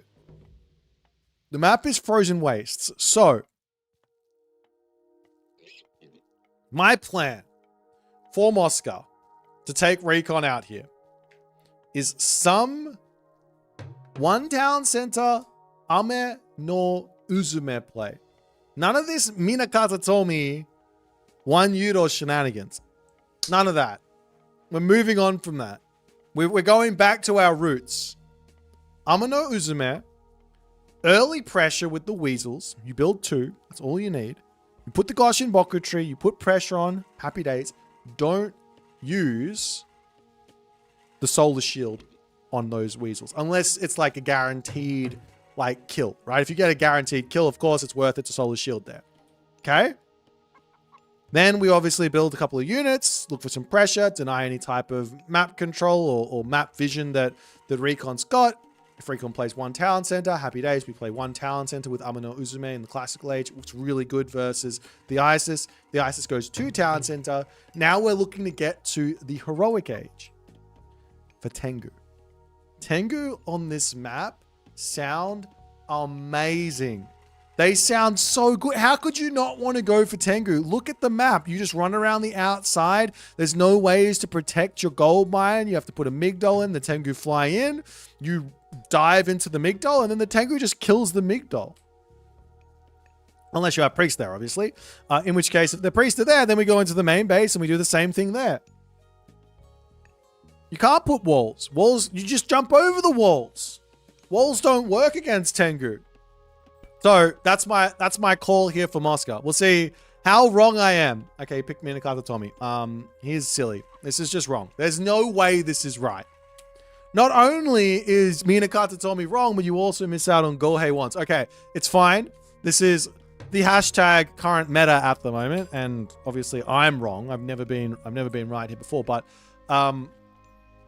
when playing against Minakata Tommy, the most important thing here for the ISIS is to make sure you have your priests out.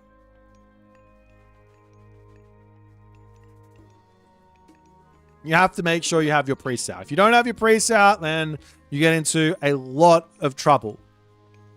Recon now moving over onto the gold mine. Anubis is coming through. It's a late Anubis. It's a very fast Minakata Tommy, but there's no pressure that you can put on with this god. You can't send the one Yudo forward. Takes a while to get yourself your first stable out, etc., etc., etc. As we do see the shrine coming up over onto this side, this is going to be the Shrine of the Hunt, I have to imagine, which does allow those villagers to immediately drop their food in to the Shrine of the Hunt there. And on top of that, grab himself this extra food bonus, his saltwater springs, as soon as he wants. As the prosperity is coming through, and it's a stable immediately from Moscow. Will Recon just go for a town center? It's pretty good. He's got walrus that he can eat underneath it. He's got a gold mine behind it. No. There's no naked town centers for Recon. He doesn't like... Oh. It could be. He's just going to sit here and mine. Hang out. Waiting for the Kitsune to go elsewhere. Now he pulls off. And he's walking forward. This is the town center he wants. It's not nearly as good as the town center on the left. The Kitsune does spot the villagers. And the Naginata rider says, I know this town center is amazing. Let me deny it. But Moscow misses the fact that Recon is on the right side. The Naginata rider coming over here. You do also have to remember there is access to Solar Shield. Where's the one Udor, though? Another Anubite to come through. Going to be looking to get a little bit of pressure over here as the priest can heal up the Pharaoh. And really should do so as this Naginata rider almost down. Another priest going to come in to heal up everything too. And Moscow is out of here. So, like I said, this town center is pretty bare bones. Yes, there's a gold mine behind it, but it's quite far away. There's no food nearby. So he's on chickens, he's on berries, he's got some goats he could potentially move over onto this side if he wants to. And Moscow just says, I'm going to play town center here myself.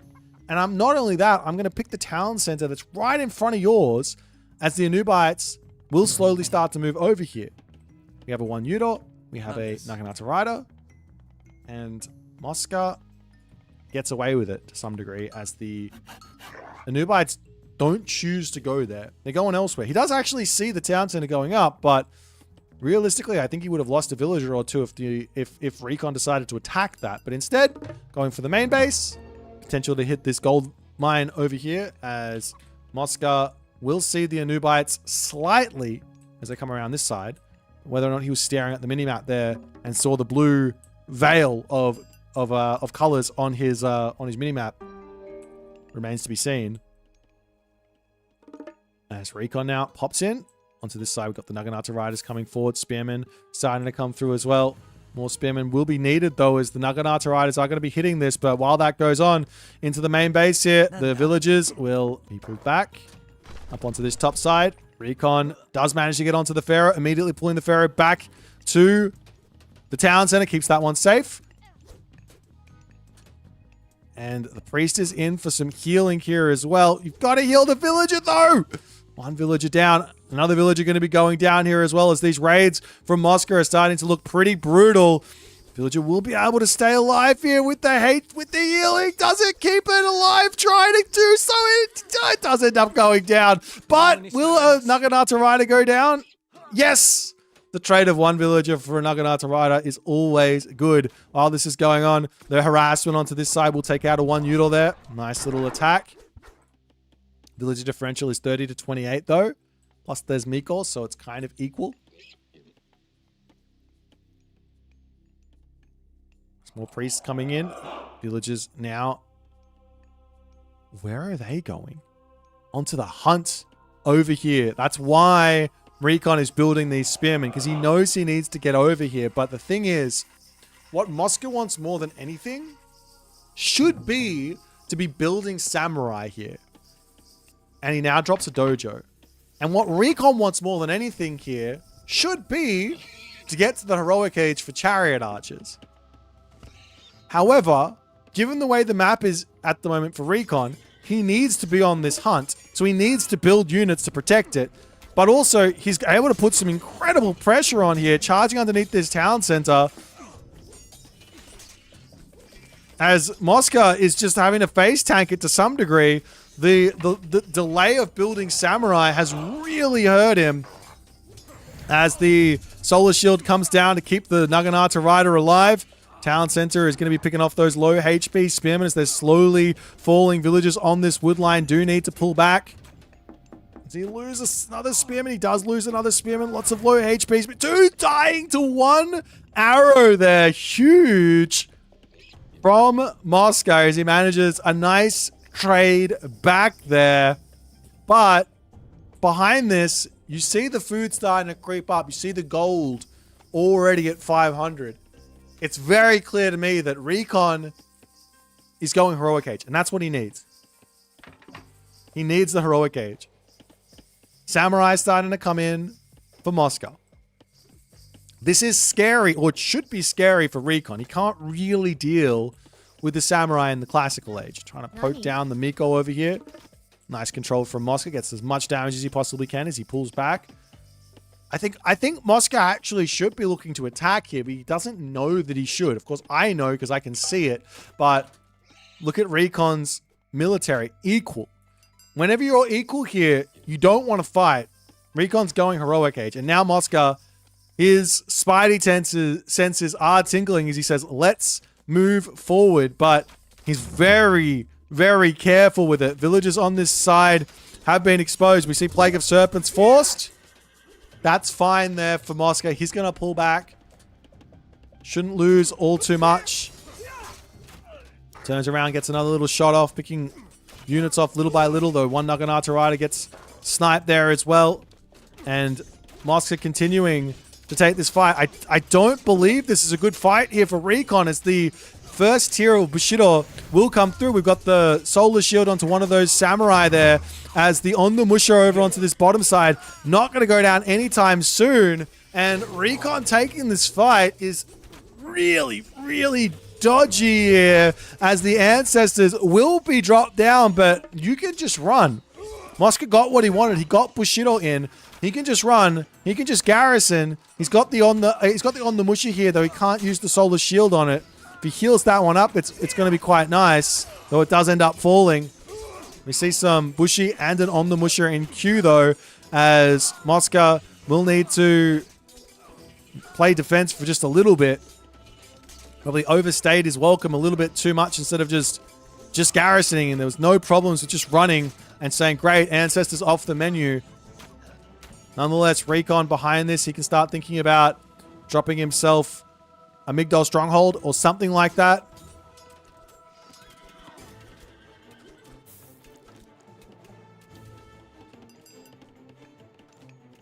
But Moscow, I mean, he should be fine here, right? So long as there's not mass chariot archers and siege towers pushing in, he should be fine. Over onto this left side, however, the villagers on this food have been spotted. We do have the upgrade survival equipment in, as the villagers will immediately turn, and they do manage to catch out the Naginata rider here, though it would be well worth it to just send one in and use the solar shield there to just actually take out some villagers, but still, he decides to pull back instead, potentially send more units up there and actually hit this. Recon might decide to try and deal with this with building some spearmen and sending them over here, but he should just pull those villagers back. Charging it onto this position now, trying to take down these houses and knock off at this gold mine. A good idea, but the Bushi and the Yumi archers enough to send those spearmen packing for the time being, as we do have a Migdol stronghold now coming up for recon. Kind of safely positioned. I would have liked it right on this wood line. Secure the gold mine, secure the wood line, and all the other good stuff. There's the spearmen searching around onto this side. Another move here, which would be brutal for recon here, is to wander in and drop a Migdol here. Right here would push off this gold mine. And then Mosca needs to move over onto this position or build one Udor to try and deal with that. Monument to the soldiers up onto the front. Siege works coming through. The spearmen are in position to defend these raids for the time being, as they're just trying to push up to the top there, but getting deflected. And Mosca decides, let's not take the damage. Let's pull back home. Chariot archers slowly popping out here for recon.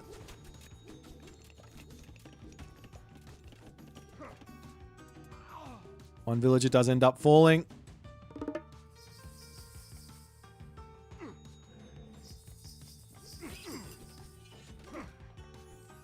Oh, this guy's having some issues, but that's fine. Siege tower in now, though, and this is where things get a little bit shaky for Mosca. The big thing here, though, is the chariot archer numbers are low, and a whole bunch of Yumi archers should be enough here with a nice front line of something. A nice front line of something here. Dojo going down from Mosca.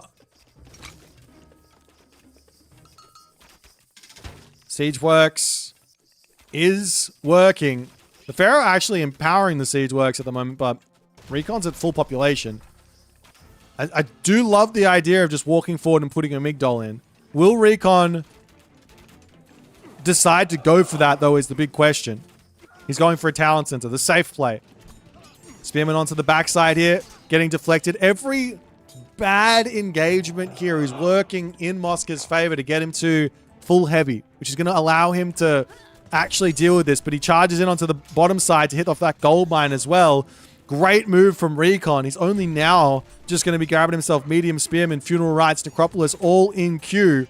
Buildings going down left, right, and center as Recon drops another temple on the front, potentially for more priests. I don't know. Over onto this side, do see a little bit of a raid. Scorpion men in.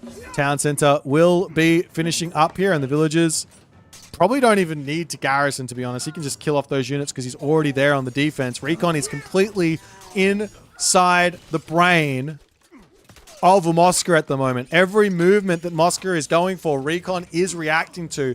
Partly because he sees the entirety of the map, but also because he's just that good.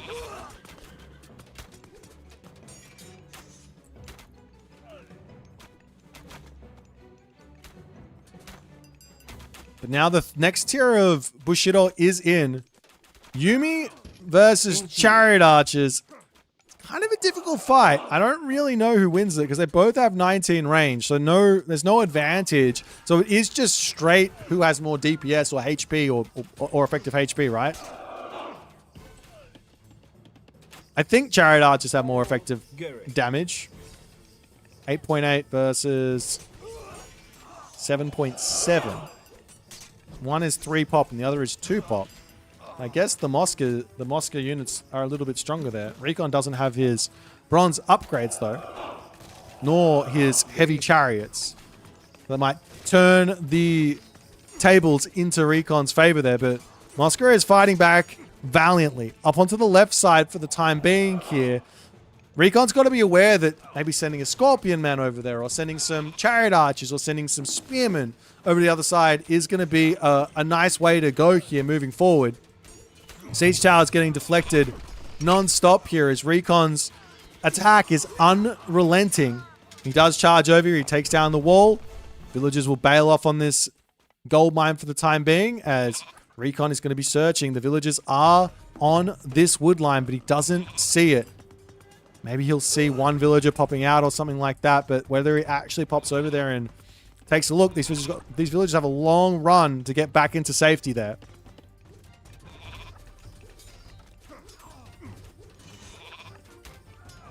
Recon pulling back. I think he still has to keep putting pressure on because he's got such a population advantage. Heavy Spearman now coming through. Raid's getting deflected yet again. Spearman idling over here. He does miss the villagers, and they will immediately move down to get themselves back onto the gold mine as the Spearmen vacate the premises.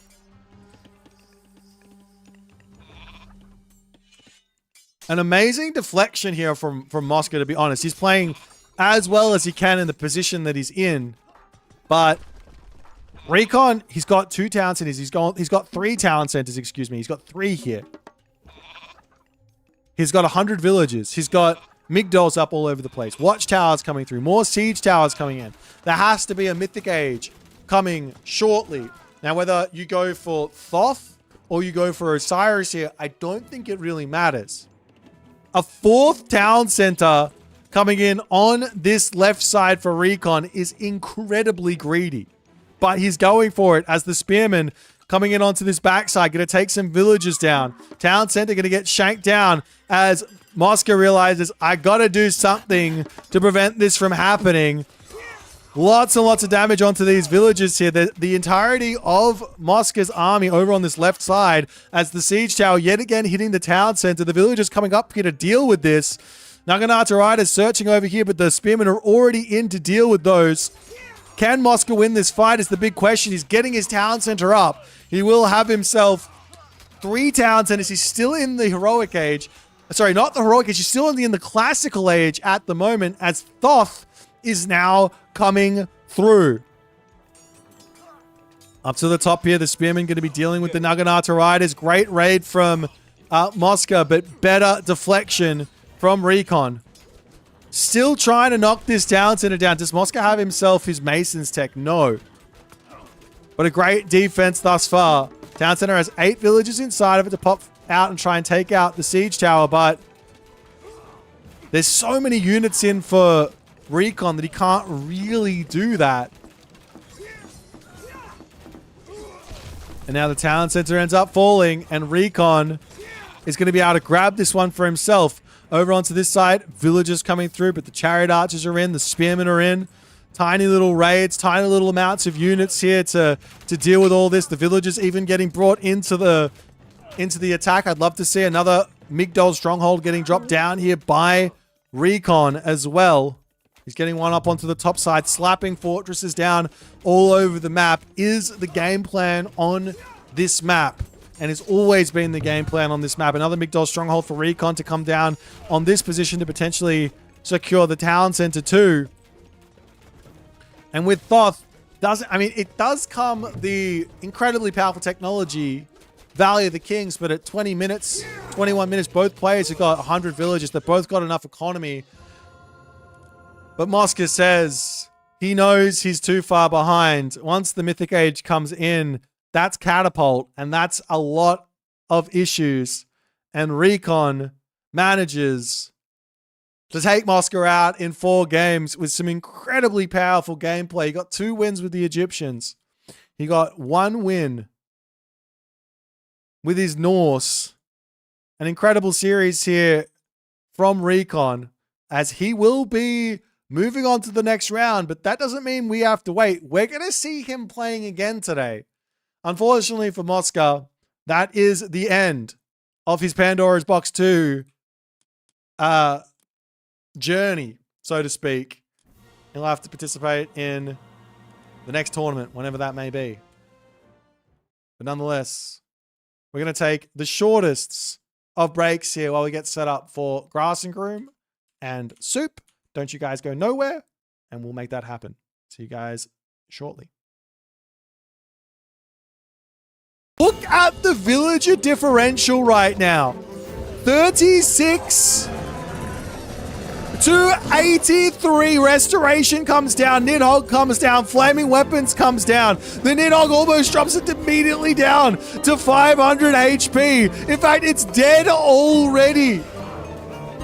It's dead already. Recon charging in though. Underneath, how many sentinels? How many fortresses? There's no way this fight can go well for Recon, but doesn't matter. He's got such a villager advantage at the moment. And Kavoth is just sitting here. The madman. Deconstruction going down onto the temple. He does Trader the Hydra as well. And Kavoth's still sitting here. He clicks bronze. Behemoth over onto this side. They're not attacking the town center. They're not attacking the town center. What is he doing? The heroes on top of the Behemoth is absolutely gigantic, but the army of Kavoth is getting obliterated here. At least it looks like it. The Hydra to come up is going to be a nice addition to this army as well. The Karabalists just absolutely dominate. Even the bronze units here. All the Prometheans as well are in. Kavoth needs the Paspis, he needs Peltas. Taking this fight was not the right call for Kavoth. Moment as the Yarts are coming over onto this side. Rappel here under some pressure while he wants to put pressure on. He does have to remember to bring a villager if he is going to be shifting Sandsing onto this position, because the farms will come up and then he is going to be able to hide his villagers. Is he going to go for it or not is the big question. A moment of silence. 15 seconds. Units are coming in. And there goes the Shenong's farms as the villagers are going to be shanking this down. Does he not know? He's trying to stop the towns. Are we just... Huh? Huh? Rappel. Rappel is going to try and take the town center down here. He loses the Pharaoh. The Wadget's going after those Kwafu here. The town center is at 300 HP. Does he have enough stuff here or not? He could steal the farms and he could be getting himself some resources back. The town center down to 60 HP, not repairing it. It's going to go down. Rappel does manage to kill the town center, but at what cost? Still, there is a peasant over here as well who had the farms. I think she was gathering the farms there to keep the Kwafu alive. So the outplay of the outplay to come through. Rappel has 11 villages left. Shifting Sands coming through. I can't see it because it's in the main base. Charging it down. Center going to be going down. No Huang Di. Good sir, as the priests are going to sit here healing this up. Town center is out of here. Is that he's got himself all of these Karabalister, and Thunderdome is so good versus Karabalister. You see a castle coming up. And Tunison literally just left. He's had enough. He says, I don't particularly want to play with you anymore. I don't want to play with you at all. See ya. Goodbye. Goodbye. He's out of here. The base is completely abandoned. And the forest is coming down. It's locked up. It's locked up. And Tomuskin's got no idea. He's got no idea. He's got no idea. 18 Stymphalian birds versus 35 Plaguebringer on I'm sorry, the Stymphalian birds do not win this. They do not win this fight.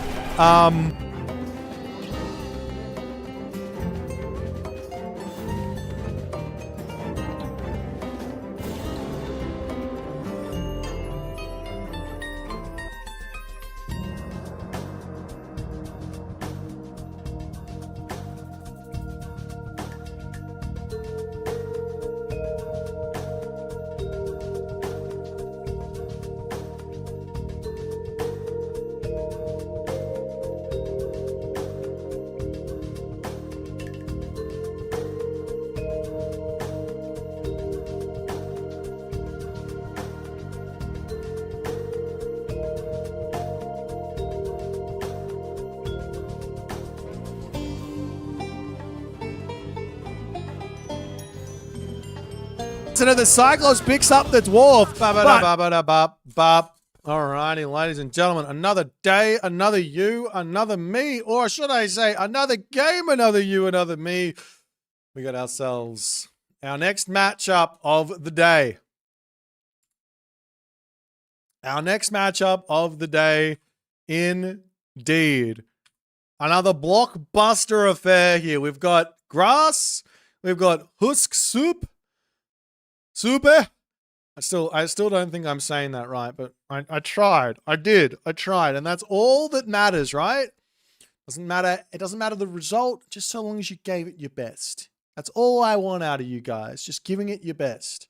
And if giving it your best means to just tell your mum and not tell your nan about Pandora's Box 2, then that's fine. But at the very least, we need you to try your best with this one. That's all. Alrighty. Let's talk draft. Soup bans out Uranus, bans out Gaia. Obviously, the Atlanteans absolutely broken, overpowered at the moment.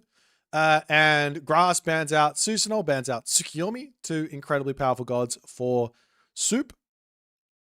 Then Soup picks his Kronos, takes away any type of Atlanteans from Grass. Grass then grabs himself Hades, Set, two very powerful gods for Budapest, potentially also Prairie, Atakama, Frozen Continent as well for Set, not terrible. Then we got Thor, Isis pick from Soup. Mainly Isis there. Soup, I don't see him playing a huge amount of Isis, but he can. But I think that's just to keep it away from Grass. Very solid pick, and he knows that Grass can play it. Grass then obliges and said, no worries, you take the Isis. I will take myself Ra, and then I will take myself Freya. And then Soup says, fantastic, give me Fushi, give me Loki. Grass takes Odin and Nuwa, and then Soup finishes up his shenanigans there with the Shen Nong. Our first matchup is going to be a Thor versus Set, which should be an interesting one because Soup plays a very, very nice Norse versus Egyptian. The Egyptian gods are terrifying for Norse. And if you ever ask Soup on his stream what he thinks about Norse, he thinks they're pretty weak. And yet he has two Norse gods in his draft. So sometimes it's best to just not listen to the top players because they're on their own agenda. They've got their own agenda, I tell you. Everyone's got their own agenda. But nonetheless, let's check out this head-to-head, talk through how these guys have matched up over the years, so to speak. And it looks like they have played each other once, and it was in a qualifier, which was the Wrath of the Gods. Actually, was it a qualifier? No, it wasn't. It was the actual main event. It was Wrath of the Gods quarterfinals there, where Soup actually knocked Grass out 3-1. So Grass here has to be thinking about vengeance. How can he get back and smack Soup in the face in this game? He wants to take Soup out. Makes sense. Taking Soup out would feel really good. Nonetheless, we'll see if he's going to be able to do it here. Now, draft-wise, I don't think there's an advantage either way here. I think both players have got some really strong gods. But Soup strategy-wise, I don't think Soup's got too many surprises up his sleeve here for Grass. Thor fast advance is obviously good, but I don't think he really wants to do that. Maybe he might try it versus Set. He might just go for a Dwarven Armory type deal. The Loki fast advance he might go for, but he wants that on Budapest anyways. Fushi on Frozen Continent maybe. From Soup was a nice idea that we've been seeing people play for. Kronos on Frozen Continent as well could be really nice there. The ideas of playing a Kronos Rush to try and take out the Ra on that map.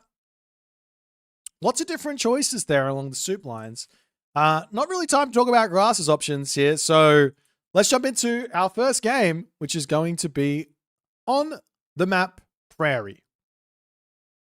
Oh, I didn't hit the button. I didn't hit it. I missed the button. Damn it.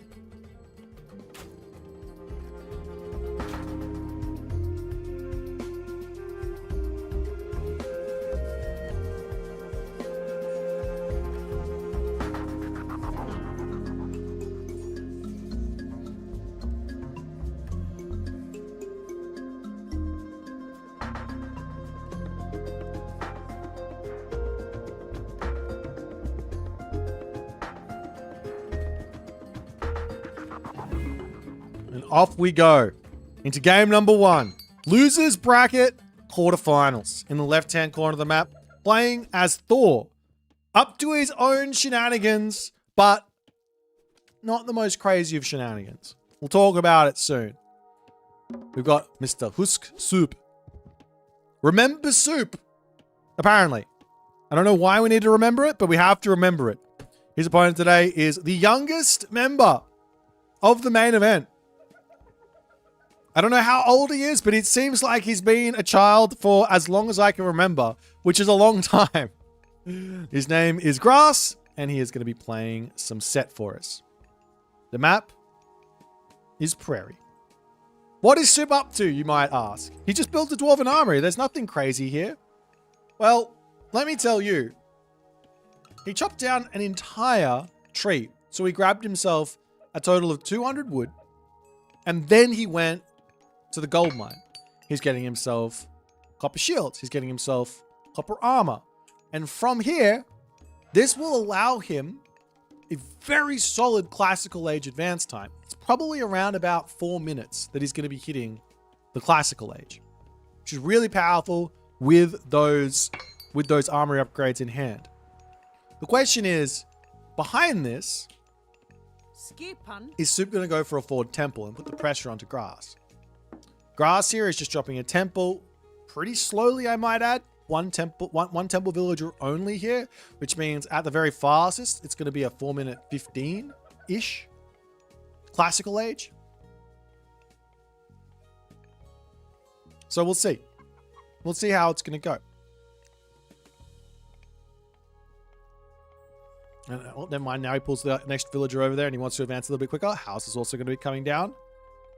And the temple is coming up now in the main base here for Soup. So no crazy aggression, but I have to imagine it's going to be a very, very fast advance time from Soup.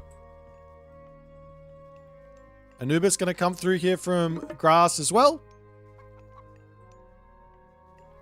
As the villagers start shifting around, and generally speaking, the game plan of Egyptian versus Norse on these kind of openish maps is classical fight, and then classical fight some more. Soup here, he's going Freya. He isn't going for that 4-setty angle. He's going to be building some Herser, sending them across the map to get some pressure on. There's no villagers on wood just yet to drop a forest fire. The forests are quite small, but any amount of just opening up a base is always good. As the Berserk just pokes in here, pulls back. Potentially a house to get dropped over here isn't a terrible idea for Soup, just to make sure that no sneaky far-second town centers will be coming through.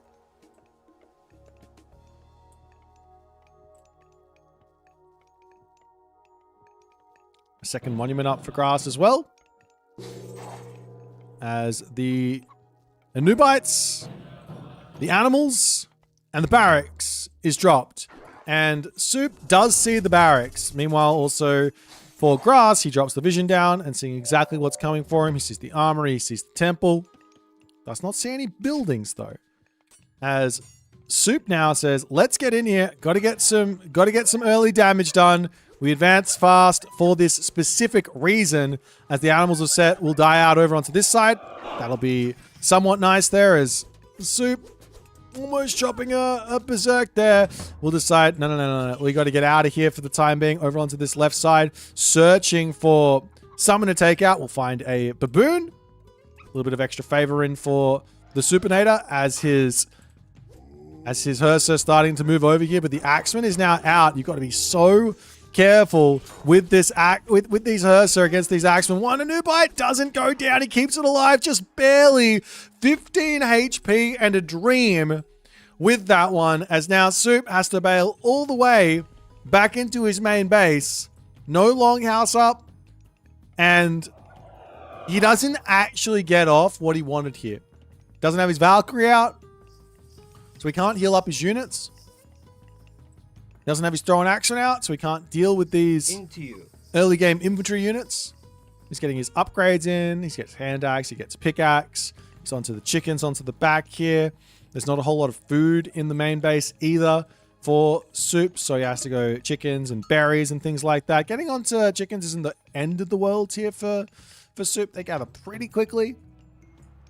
On the flip side, of course, Grass is on an elephant because he's converted it, and he can. Up onto the top side here, 24 HP. Hersa trying to grab relics. This is the Canopic Jar of Imseti, but that will end up going down as the Anubites can take that out, and Grass, he doesn't even have himself the Hands of the Pharaoh, but Soup says, I want this upgrade. I want this relic. Let me come grab it. And Grass will oblige by leaving it there.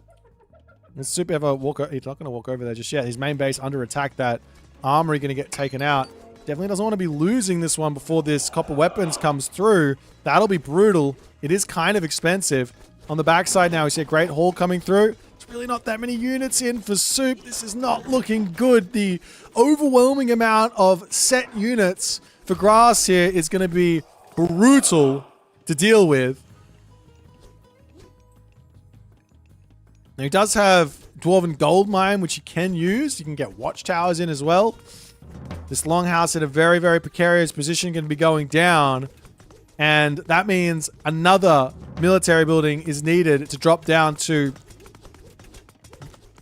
build units, basically. Watchtowers is now pre-queued for Soup, as the sheer amount of units out here from Grass is just huge. I mean, the difference here is that look at the resource count for Soup in the bank. He's basically got 1,000 resources in the bank. He could be at 1.8k military resource value now, but he's just not spent his resources because he didn't have the infrastructure down because of his crazy aggression early game.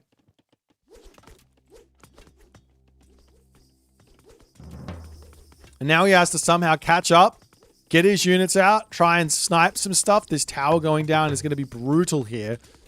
In fact, it's so brutal that Soup actually cuts the tower upgrade. He doesn't want to grab it anymore. No point.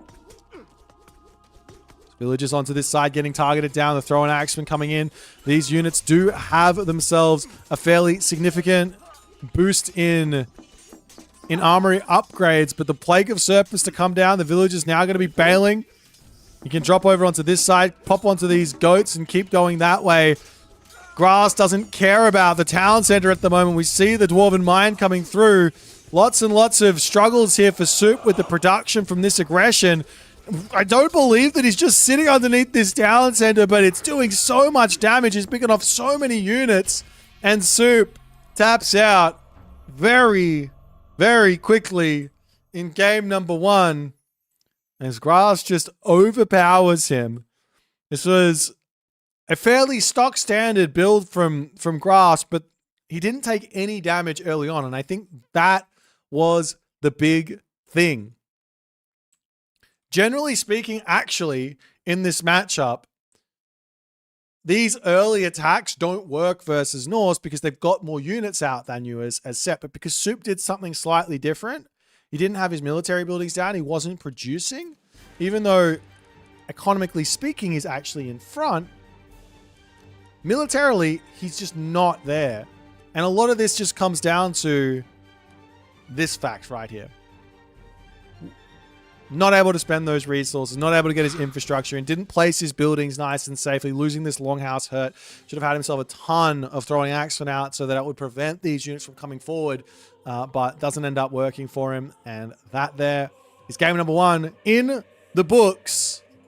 It's a long series though. Grass is going to be happy with the win, but we'll see what's going to happen in game number 2 as we jump back to the drafting menu.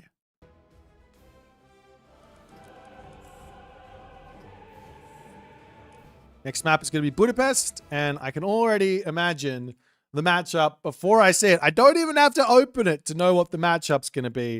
It's going to be a Loki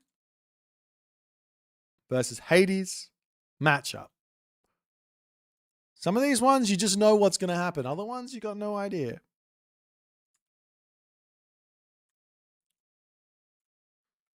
And luckily for you, I yapped for long enough, so let's jump into game number 2.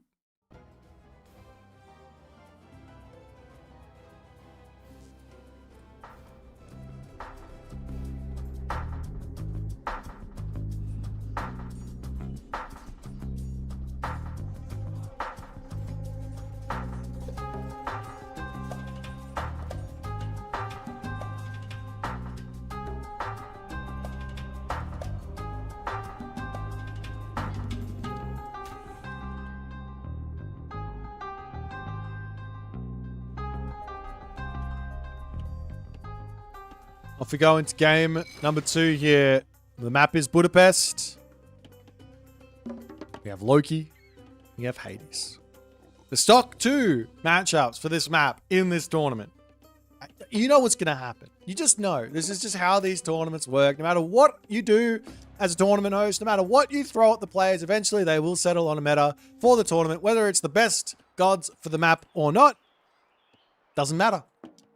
That's what they're going to pick. Because it's just how it works. It's just how it works. You could pick China here. You could pick Tsukuyomi here. You could pick Amaterasu. You could pick Egyptian here. You could pick any other Norse god here. You could pick any other Greek god here. There's a million options. You could pick China here.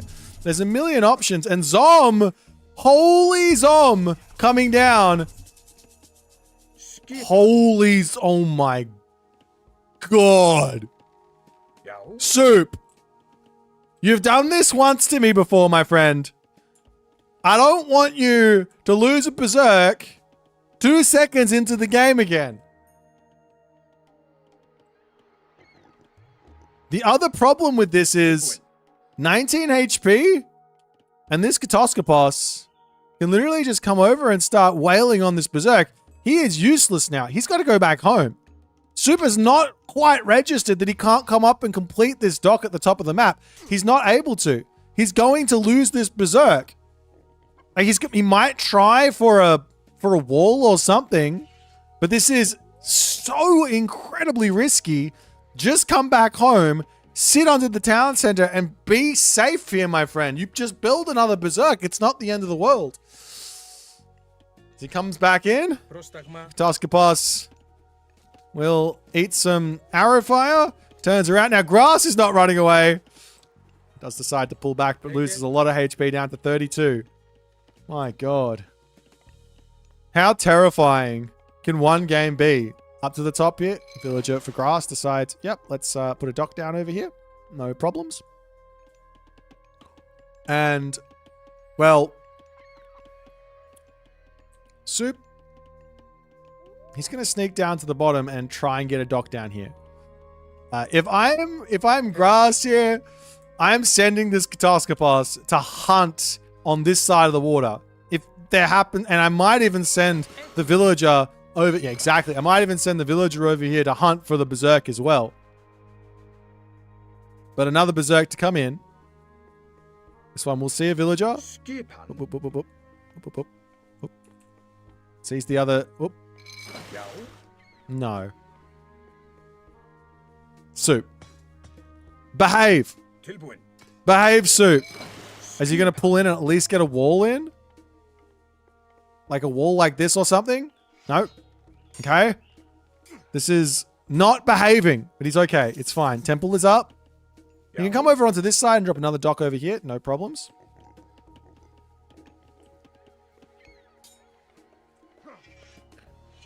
And at the very least, it looks to me like Soup has... I don't know. I don't think he's gotten away with it, but he's okay. He's just trying to play a little bit of cat and mouse with this villager. Every little bit of idle time here that this villager is getting caused is paying for Soup's berserk that he built.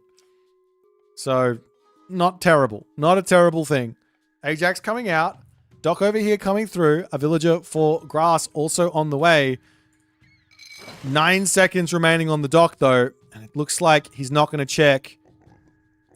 As Soup does decide, Heimdall has got a choice. I like that choice. It's a good, solid choice on this map. Way better than Forseti. As the Berserk comes forward, we'll see this village. Got to be careful. Turn around and getting shot. Oh my God. And the Katoskopos is in too.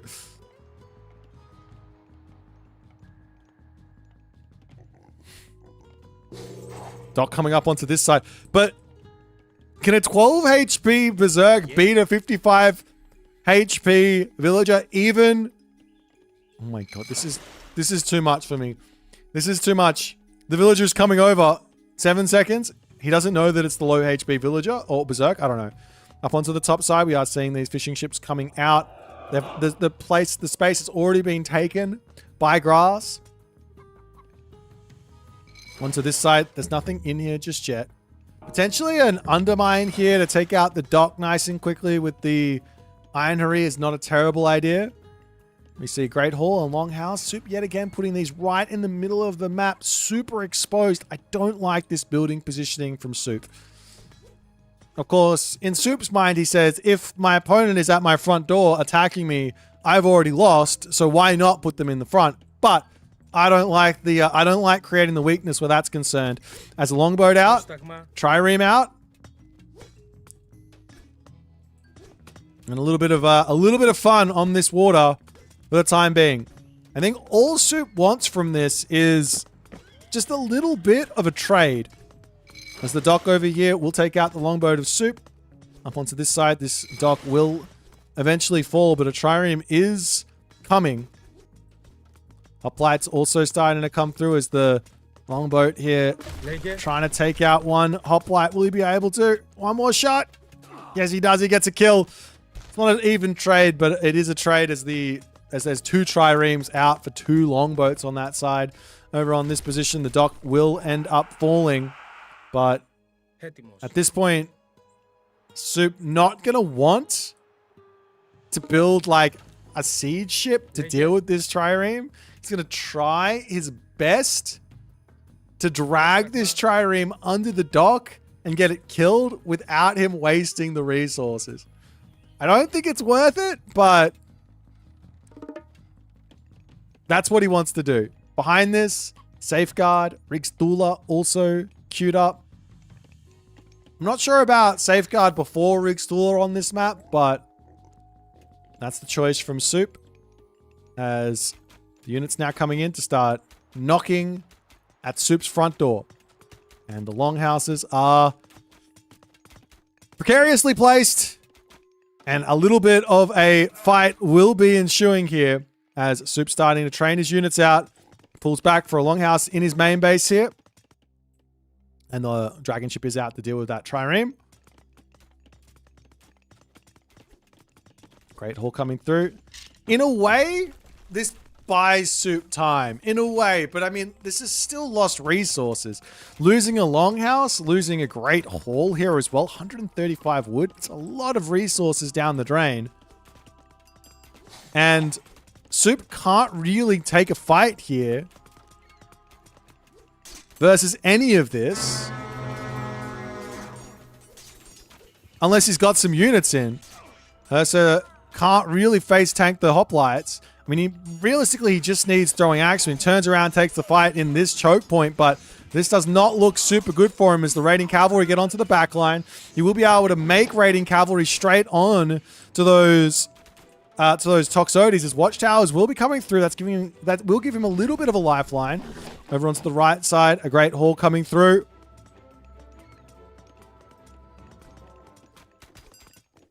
But with the watchtowers up a little bit, it becomes a little bit scary to stay in here, and Grass will oblige and pull back. But behind this, a heroic age has to be coming through. We do see that the Purse scene upgrade was not grabbed by Grass, so Soup's been having a pretty large food income advantage here, but he's taken so much damage that I don't think it's been worth it. Is Soup going to try for a town center here? There's a raiding cavalry searching for villagers to kill, but Grass is in, ready to defend.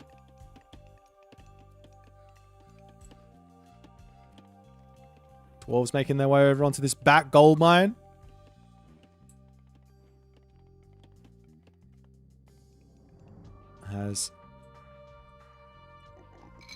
Soup is missing one fishing ship, but still. Town center gets scouted. Aphrodite is coming through, and do you guys remember that game we saw yesterday? I think it was Recon versus Kavoth. And the game plan here from Hades is simple.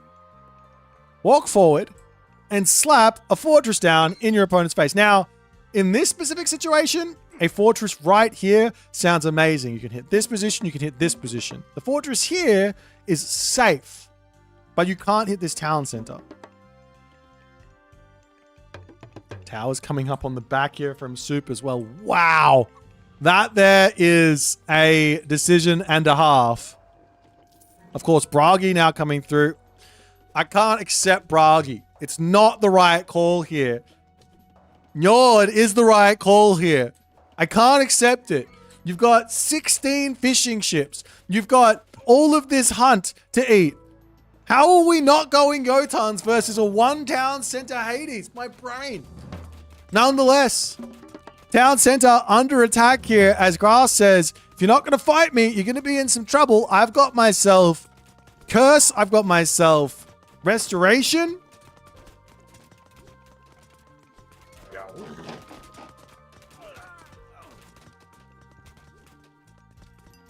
The pacifist coming out. Another house coming through for Soup.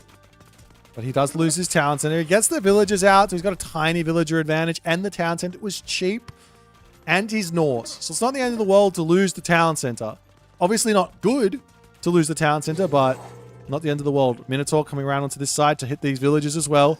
So not there just yet. Units coming forward. We do have that fortress coming up over here as Soup not... Neither player paying attention over there at the moment. Oxcart getting taken down. The villagers will turn around and start shanking. The Minotaur does have its special, however, so it's going to be able to hit nearly every single one of these villagers. They all go down to nearly dead. Meanwhile, over onto this side, the army coming through. Undermine is available here. You've got to drop it on this position. There he goes. He's going to be able to deny this. Does he have enough to actually take this fight past a curse and... a restoration? Flaming weapons gets dropped. Curse comes down. Raiding cavalry coming in onto the backside. Iron respawn is gigantic. Restoration comes through. Herso to take out the Nemean Lion. No, there's no reinforcements here for Soup. 0 reinforcements for Soup. His gold situation has plummeted off the face of the planet. His army is destroyed. He taps out. He lost so many villagers on this gold mine as well. He taps out. Of course he taps out. He's got no units. There's going to be a fortress that comes down. There's going to be Petropolis that comes down, and he just doesn't want anything to do with it. I'm also going to say there's 1,000 food in the bank, 116 favor, and no Jotans.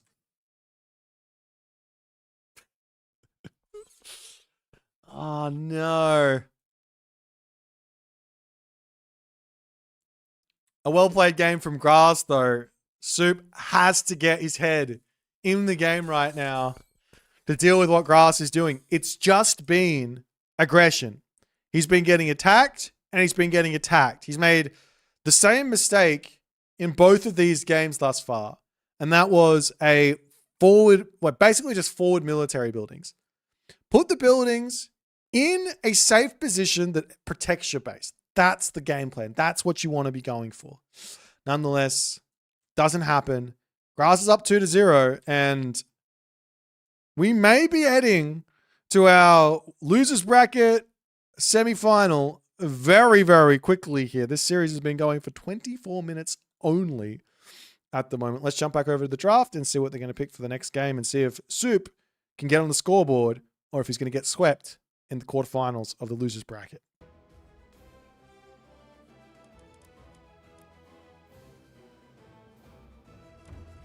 And it will be Atakama.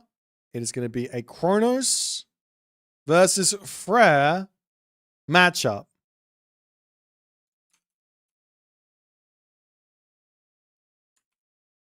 Kronos versus Frere. Well then. Let's see what's going to happen here on the map Atakama.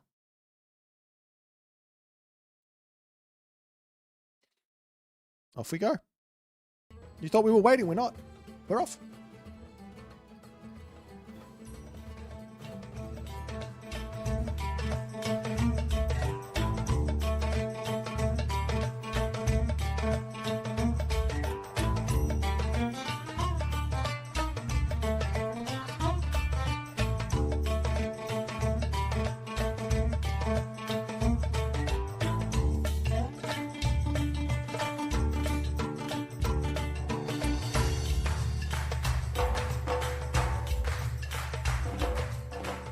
And off we go. Game number 3.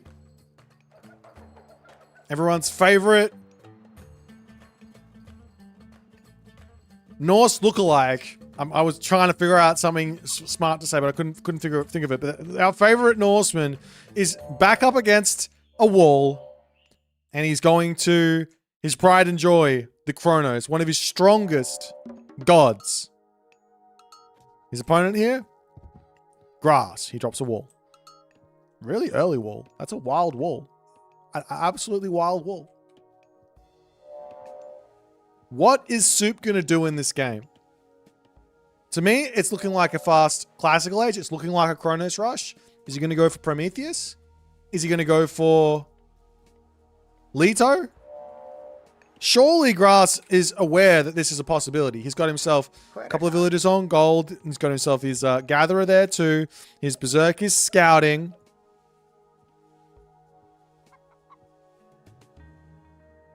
Wait, what? Wait, what? Am I going crazy? He just built another dwarf. Okay, he's got everyone on gold. He's looking to get as much gold in as he possibly can to get to the next age. Now, here's the thing. Soup needs to be so careful with this temple. And careful he is. It's just out of line of sight. If this was in line of sight and it was right here, I guarantee you Grass just walks over, shanks it, and wins the game. So a very risky move. Temple coming up in the main base here for Grass. Leto is the god of choice. Now there is one very simple solution to this problem that Grass is going to have, and that is Gullinbursty.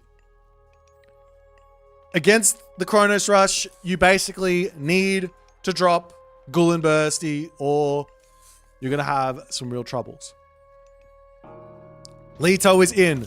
A fast Leto, a third automaton coming in. The temple is up. The spider eggs do get dropped down on this position because this is where Soup wants to set up shop with his Caraballister. Charges in. One villager almost down. The dwarf coming over onto this side. That's going to take some damage too. It's going to be stuck inside the sentry tower. Counter barracks now coming down as well. This series couldn't be any less aggressive. Soup charging around the main town center because why? Why? He's got some incredibly beefy automatons. The Gullinbursty does get called down here, and that will be one dead automaton. Will it be two dead automatons? Will there be a Caraballister and another automaton coming in to take out this position as the automaton over here does end up falling? This one's going to pull away 4.2 speed versus 4. It catches up and it does get away on that side, but over onto this side, the automatons are back in. Freya is coming through. We see the temple coming up onto the backside. I'm surprised to see that. Generally, you want to just go straight for a whatchamabucket. Not what do we call it? One oracle going down. Not a whatchamabucket. Straight for a great haul. Longhouse coming through as the first Caraballister is out, sitting on top of this position here. More automatons are coming in. Also, there's a third oracle. Soup built a third oracle somewhere. It's sitting literally in the face of Grass for the moment. As these villagers are going to try and sit on this side. He's charging forward to hit the Caraballister. The Valkyrie is in to get some heals through too. As another automaton is going to be coming through. A little snipe that one. Doesn't manage to do so. One villager now down. Another Valkyrie going to be coming through as Soup needs to keep microing this Caraballister. It's almost dead. He can't just heal it up with another Valor, trying to take out the Valkyrie here, heroizing a Terma. Has Grass got through this is the question. He's 13 villagers versus 20, however, as the hero Terma now almost down itself. This Terma getting chased down by the Valkyrie. Absolute chaos at the moment.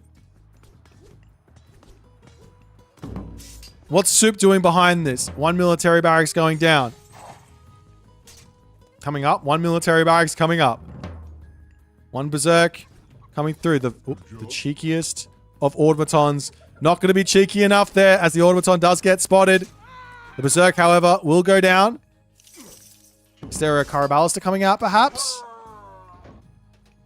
Main base under some harassment here as Soup needs a hero unit to help defend his main base.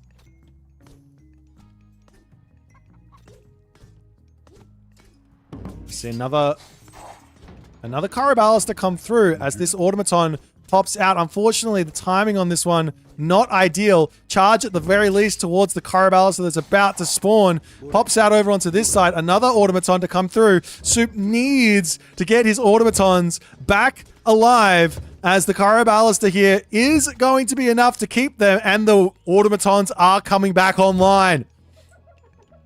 Caraballister pushing back in and try and hit off this gold mine. You thought the grass was out of it. He's not out of it. Another spider lair on top of this position. Now, the villagers can move over onto this gold mine if they so choose. The Valkyrie will be moving back in here. Is there any point in heroizing the Caraballister? I think the answer is no. He's got so many automatons in now. I would love to see him actually heroize them at this point so they got even more survivability. Meanwhile, Grass moves over onto this side. The Oracle spotting things happening here. Just going to be high-fiving those villagers saying, you go, girls. You can take down that boar. As the Valkyrie gets sniped and the automatons make their way over, there's a little bit more time left for another spider lair. 15 seconds. Do have those very scary Herso there as the villagers will bail back home. Keeping the Oracle alive, very important. Potentially another Oracle coming out at this point. Wouldn't be a terrible idea for Soup either, though he wants to get the units out. Villagers back onto the gold mine now, and you have to remember, these spider lairs show him the villagers are there. Walls up, though, from Grass. Very, very nice move. However, the Caraballister is back out over onto this side, poking off the villagers there, and Grass is in such a terrible position. Watchtowers coming through, but you've also got to deal with the fact that there's going to be a deconstruction as Soup will target down this one. He's got to keep those Murmillos alive, though. Losing them is not going to be ideal to the town center. Does manage to take the tower down, though, so that's going to be a nice little bit of an assistance.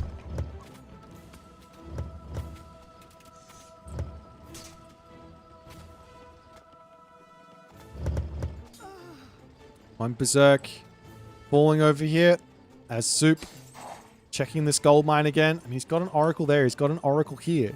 He's perfectly fine. Now he's just like, wait, did he sneak one? That's what Soup is thinking. I'd love to see him drop the spider lair on this side over here as well, but I don't think he needs to because he's got enough of a defensive position here. Market is up to start selling for Grass as he's desperately trying to get out of this position. Soup says, let's actually just fight. We've also got the Oracle upgrade perception to come through. It's a big boost to the favor generation for Soup. He's back up to 4 Oracles as well. He's got to be so careful with those automatons. If he loses them on this position, they are basically dead. But so too does Grass have to be so ridiculously careful with his Herser because the Caraballister do so much damage to them. We see Cess Rumnir coming in as a desperation attempt to help his unit survive. The Valkyries are in to heal up his Herser at the very least. But how can you get out of this? You don't even have your home gold mine to grab. Food on the back, at the very least, he's getting that. Caraballister will slowly but surely take out a Great Hall, doing roughly 3 damage a shot. It's the Valkyrie raiding cavalry. We'll look for a raid. This is exactly what you want to do in these positions. Distract your opponent somewhere else, and then go from there. As the Caraballister wandering forward, we see on the backside here, Murmillos are standing in defense as Soup will make a bail for it to try and get to his spider lair. Told you, a spider lair on this gold mine, must needed for Soup. A spider lair on this. There's no sense in waiting here. Drop them on cooldown. But Soup looks like he's trying to get to the heroic age here instead of just spamming an army out. This is incredibly risky. Dwarves back over onto this position.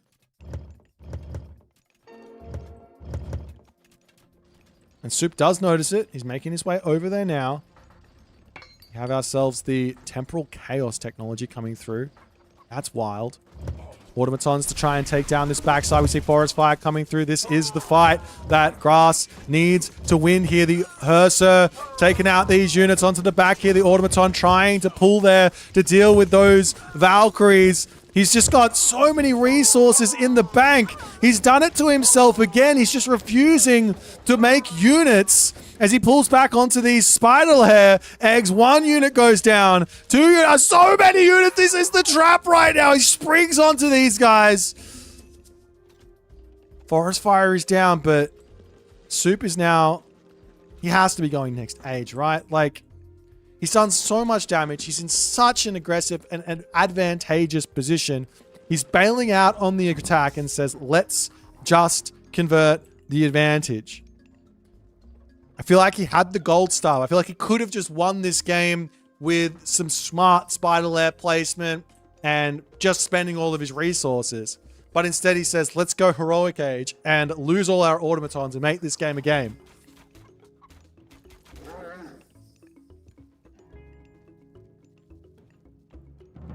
Military barracks on the back coming up.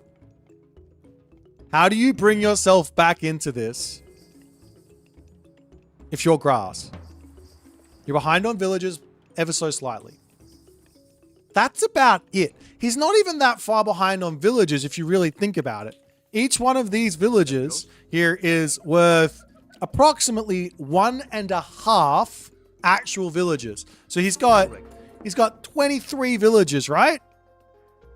23 times 1.5. Someone do me the quick math on that. Let's just call it plus 10. It's like 30. He's in front on villages, right? He's on front on income. No? Am I wrong on that? I'm probably wrong on that. 34.5. It's equal. There you go. Of course, there's walking time to consider, but there's ox carts and all that other good stuff. It's now the Contaris starting to come through. The Satyr starting to come through as well. Majority heroes is so strong here, though, for Grass. Why? As another couple of units screaming as they get pulled into the earth there. Why is majority heroes so good for Grass in this position? It's because it gives him extra economy. 10 heroes is worth 1 villager, 1 Greek villager on economy. Might not seem like a lot, but it ends up being a lot because he just keeps on getting. He's got 13 of them. So if he keeps on pumping these guys, they don't die to myth units. They don't die to they don't die to myth units. They don't really die that hard to chaos. They deal with Soup's myth units really, really well. And most importantly, Grass can build a ton of Valkyrie, which means he can kind of do what he wants.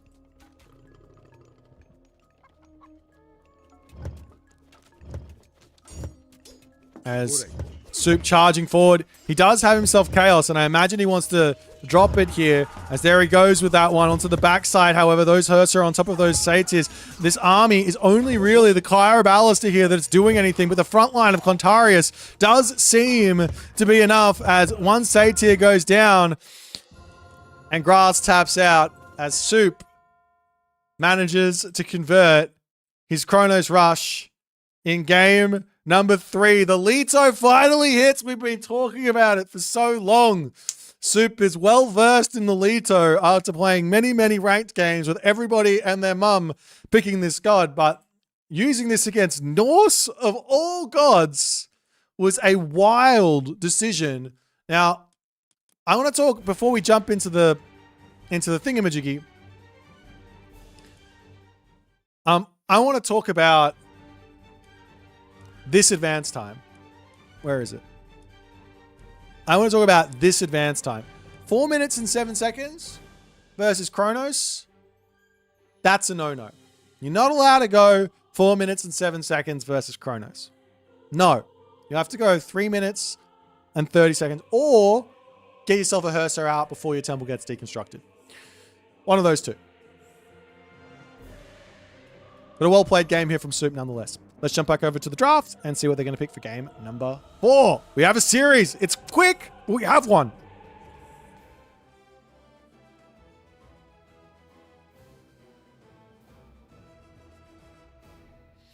Alrighty. So, game 4 on the map Frozen Continent. You have to imagine we're going to be seeing the Ra from Grass, and Soup decides it's time for some China.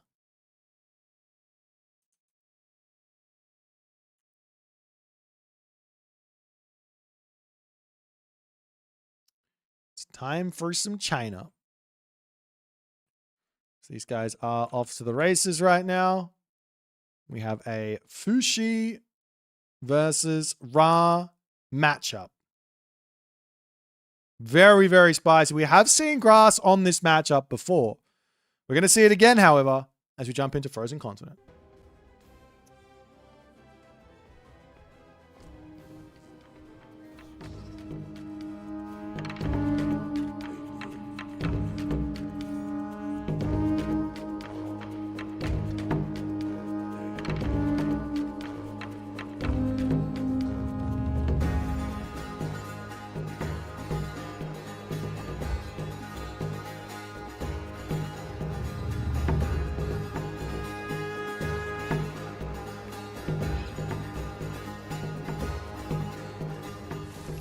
And off we go. Soup. In the left side, forgetting his Peach Blossom Spring for just a little bit here. But here's Fushi, and he's going to be able to set this up to get himself max favor early on. On the right side of the map, we got Grass, happily starting with his docks, getting his spammage in. He's going to wander over here and get another dock down, and further on he goes. So what's the plan here? The plan here for Grass is to basically prevent Soup from getting to the Mythic Age. If Soup can get to the Mythic Age here and be in a decent position, it's very, very hard for Ra to win. And the key factoid with that statement is in a good position. If Fushi can get to the Mythic Age in a good position, it's very, very hard for Ra to win. But Ra's got all of this advantage in the Heroic Age to make something happen. Soup's going to have to play a very, very strong Fushi to hold. We saw Grass play this matchup versus Mini Yeti the other day, and his plan was really, really good. He had the advantage from every single way you were to break it down, and then he just threw away an army and gave the game over to his opponent. Mini Yeti there. So he would have learned from that. But Soup has got a million other ways he can play this matchup. He doesn't, and now he also knows potentially what Grass is going to be going for. So for example, if you do try and go for a semi-fast Mythic Age, make sure you have your heroes out to deal with a whole bunch of scarabs, siege towers, and all the other good stuff. The next question here is, how many Kwafu is Soup going to go for? Now, the one thing that I love to tease Soup about this, everyone loves to tease Soup about this. The one thing that's the hardest thing about playing Soup is he going to go for a 3-minute advance time? Or is he going to go for a 6-minute advance time? You never know. And it appears that this is the hard macro variant here. You can see, look, he can get another Kwafu out here if he wants to. He's got the gold for it. He's got the favor for it. He's working up to the temple. Is he gonna build it though? Or is he gonna go for a temple and try and advance? The temple. I actually feel like he could have gone the next Kwafu, put the temple down, and advanced. Wild. But nonetheless, he's going to get himself the villager out, and he will be popping up through Chiyao. Relatively fast for Soup here. He could have gone much, much slower. But nonetheless, a temple coming up now for Grass, and he is going to be facing the Chiyao Supinator. Personally, I really like Juan Nu in this matchup. Getting access to the reincarnation technology with Juan Nu is super, super nice. We really don't want to be building halberdiers anyways. We want to be getting to the Mythic Age for Tiger Cav, so that halberdier tech is kind of not needed. And all the other good stuff. But Xiao is obviously going to be helping Soup with potentially a different way of approaching this matchup. For example, he might decide to play a classical fight behind this. He might decide to fast heroic and play a heroic age fight behind this, which can also be very, very powerful too. Especially with lightning weapons to boot, if you go halberdier and fire archer and or anything else. There's also another angle here for Soup, which is a fast heroic for Nubar, and then looking to start sieging very early on a greedy fast heroic from a Ra player. But it's not what's going to be happening here. It's a double barracks from Grass. He's going to be looking for his classical age shenanigans, and we'll see what he's going to be able to make happen here. As we do have the Wu Hao Bow of Huang Di. I think that's what it's called. Wu Hao Bow of Huang Di. Always nice. Not that impactful, I think, for Soup in this one. Allows the archers to snare a little bit, which can be quite good.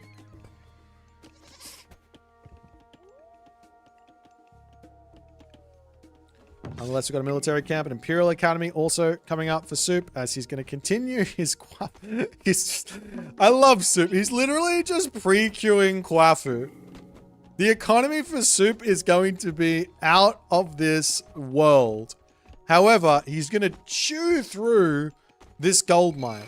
Already having three Kwafu built is 300 gold that he can't use on military units from that one home gold mine. So it's a big, big deal, but he's just going to have so many resources. He's going to be very, very rich. However, we've got ourselves for Grass. He's making himself, well, looks to be nothing. He's doing nothing with his resources. No spearmen, no axemen. Oh, one spearman, excuse me. One spearman. And a dead spearman at that, as the Najara is there to deal with that. And we actually also see a Dao swordsman.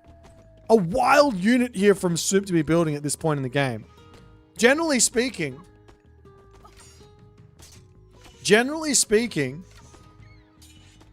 the Dao swordsman is a unit that is almost reserved strictly for Rushol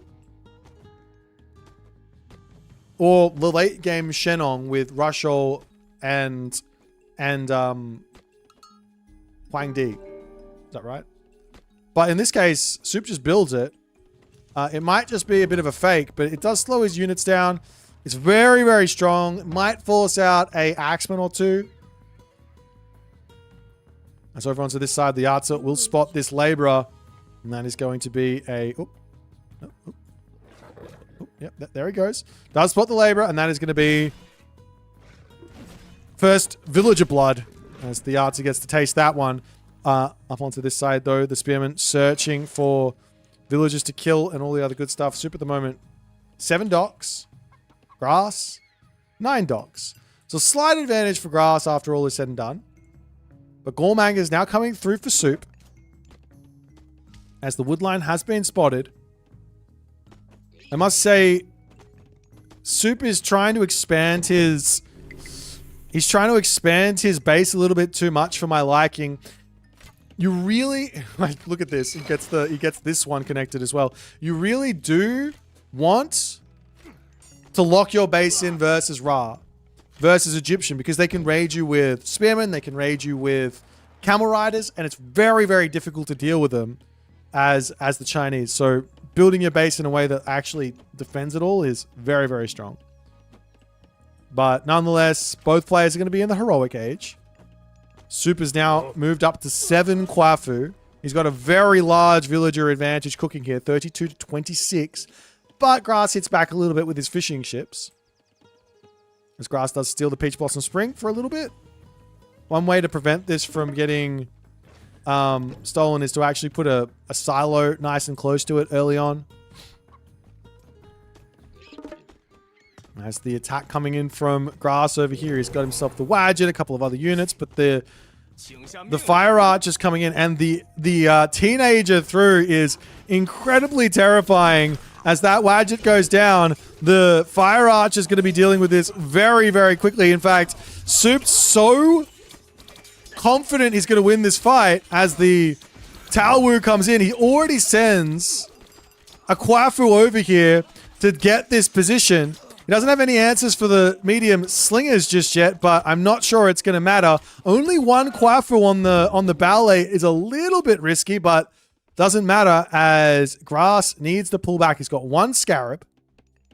The question is, does he do the same move that he did versus Mini Yeti? And the answer is, it looks like he does. The Kwafu moving over to here. Now, Soup, if he spots this or has any sort of spidey senses tingling with these Scarabs, he's scouting it with the Sky Lanterns. He's going to start thinking about getting himself Zhangxia. He's going to get himself some Sages. Does he see the Scarab? He sees one. He sees two. Does he see three? He sees three. Any reaction? Zhangxia to come through. On the red side of things, a Spearman making its way around the map. Soup's got so many resources in the bank. It's so common for him to do this. He needs to spend those resources. He could have 2,000 or 1,000 more resources in the bank. Build a market and sell some food, for an example here, is always a viable move on these water maps.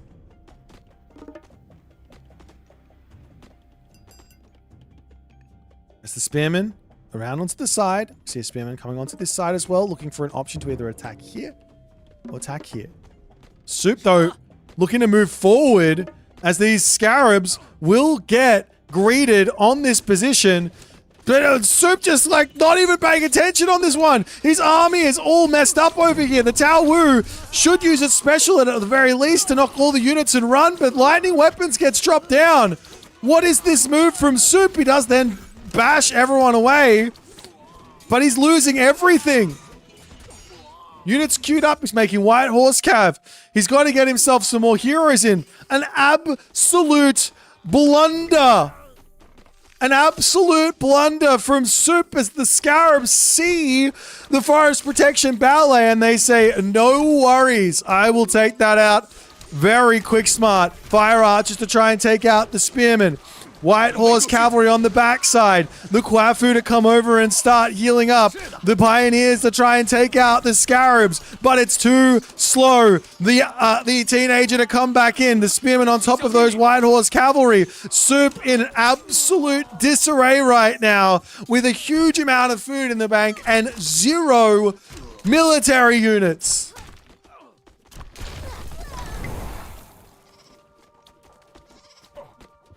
For the second game in a row, Grass goes Scarabs. He sends it. He knows these things are worthwhile. The Shifting Sands coming in onto this spot as the villagers say, give me the Peach Blossom Spring, but Soup takes it. He makes it there. He's already in. No Peach Blossom Spring for Grass. He's dropping a Migdol stronghold, but the Kwafu are turning. They say, no, not today. Not today. The Taowu is in, but more units are starting to move in here. What is this move from Grass? Holy Taowu, what are you doing?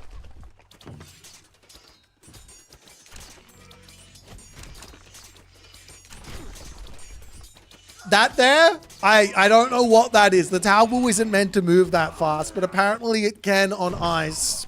It's just a little bit slippery. It goes faster on the ice. Grass says, you know what? I'm going to build this Migdol again, because why not? Kwafu falling. Soup still 0 resources, or not resources, but military units in the bank as he taps out. And Grass is the victor. He manages to clean Soup up in 4 games. An incredibly well-played series. A quick series. 55 minutes is not what I was expecting. But a 55-minute series nonetheless, as Grass does manage to take it in 4 games. Now, we're going to have, ladies and gentlemen, the shortest of breaks here, so no one go anywhere. We're going to be moving into our next series, which is the losers bracket semifinals. Grass just finishing this series. We say we give some time. It's going to be a 10-minute break, potentially 15, depending on how Grass is feeling.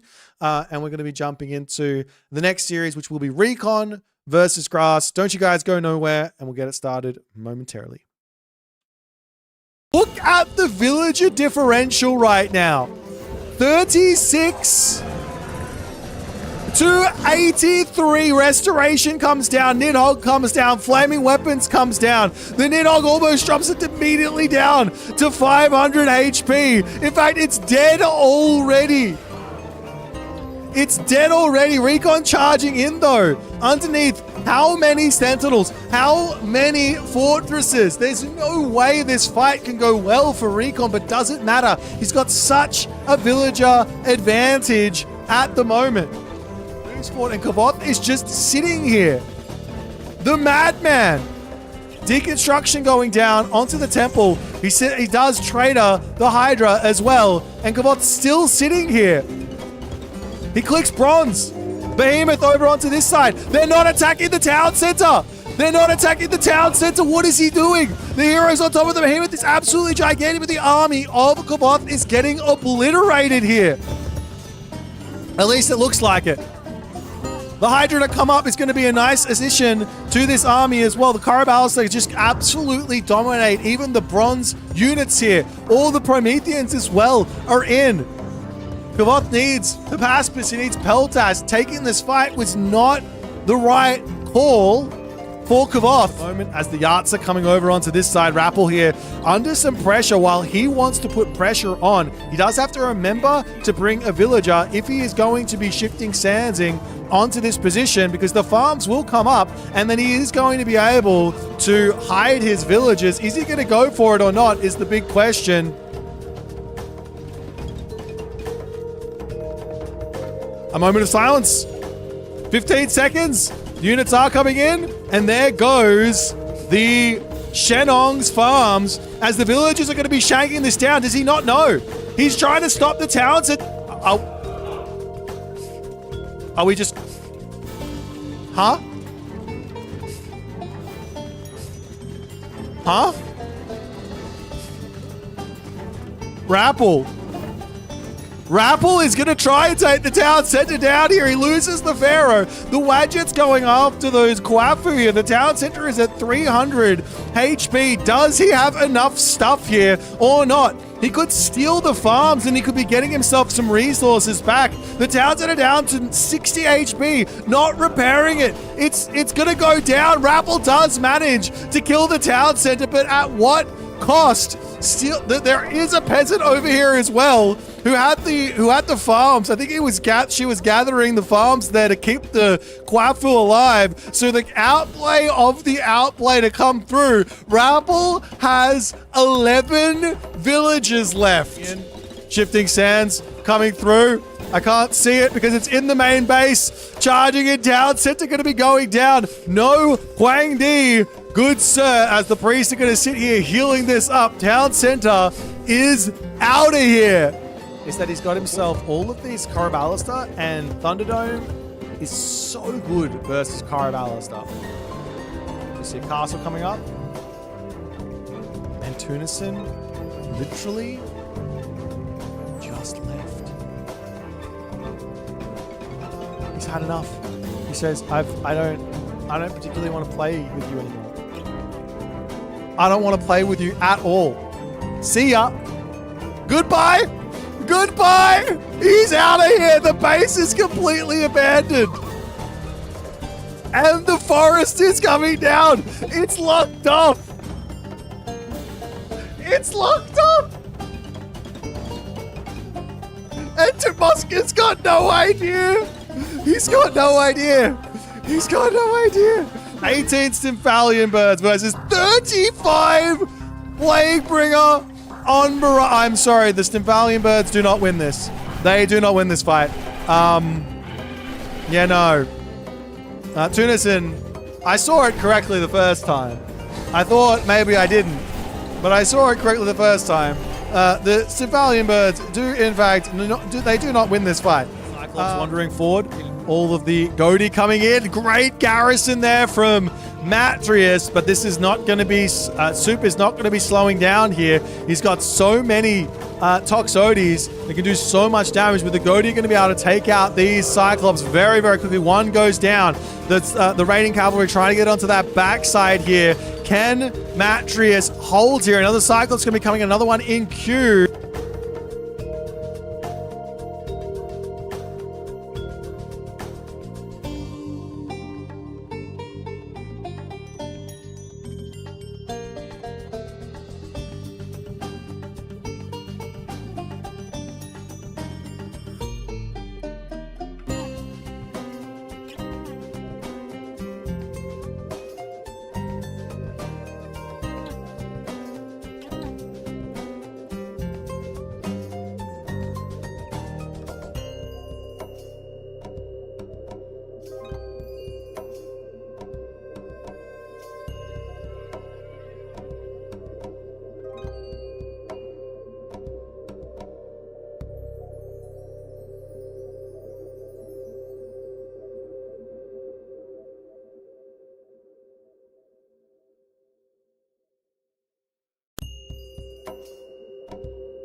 Ba-ba-da-ba-ba-da-ba-ba. Oh my God.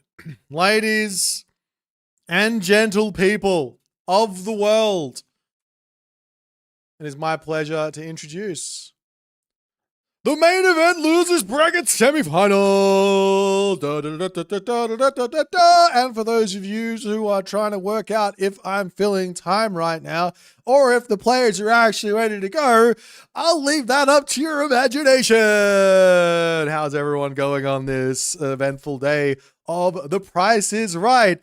Today's item in question to bid on is this water bottle. How much did this one cost? Whose first bid is in? Who's first? Come on, guys. Work with me here. Work with me here.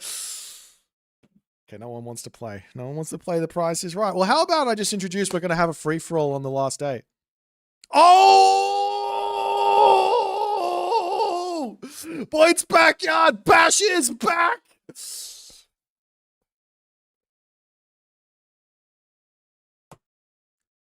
You guys are supposed to react. That was supposed to be like kind of a big deal. That was the finals. We're going to have a best of 9. We're going to have a free for all, potentially a bracket reset. It's kind of a big deal. Basically all the players from this tournament are invited to participate. $500 for the free for all. $60 for the winner, $40 for every king kill. It's kind of a big deal. Potentially some viewers participating if we can't get a full 12-player lobby. It's kind of a big deal. Potentially it might be on the front page. It's kind of a big deal. If your mum has not been informed, please tell her. If your nan has no idea what's up and down, make sure you face her towards the computer screen to pay attention. It's kind of a big deal. I don't know who's participating just yet. We're still working out the details behind the scenes, but it's a thing. It's a thing, guys. It's a thing. So everybody who decided to click off the stream because we were having a break, you missed out on the news, get wrecked. Everyone else just hangs around. You guys are the cool people. You guys are the cool people. Everyone else, not cool. Like, you got like, this is you guys in the cool column, and everyone else is over here in the, we're kind of cool because we're watching Age of Mythology, and then there's everyone who's like not in there at all. So yeah, that's my news. I appreciate you coming to my TED Talk, and that's that's the dealio. I should note that our next series is Recon and Grass, and it's a best of 5. We may or may not be in the money business of this tournament. For those of you wondering exactly what the players end up walking home with, well, let me just say, it's a brand new car. No, it's not. I'm still just trying to bide time here while we wait for them to draft. And also, I don't actually have numbers directly in front of me. Up until now, these players are all in the top 4. We're in the losers bracket semifinals. There are 4 players remaining. 4 players remaining in this tournament. That's it. Take a look. We've got Recon. We got Grass, we got Tunison, we got Kavoth. Each of these players have secured a grand total of 900 smackaroonies. 900!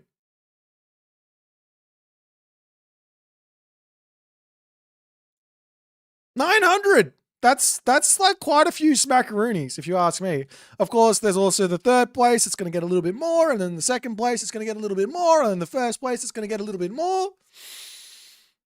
But they're all going to be very, very happy regardless of what happens moving on in their life, because they knew that they put some effort in.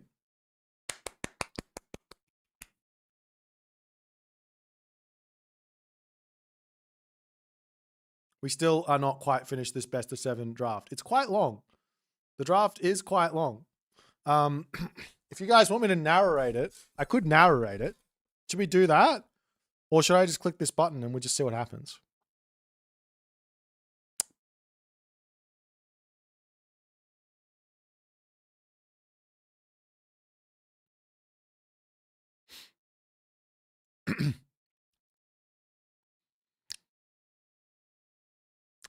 Let's go back. Let's go over here. This is probably the better place to hang out.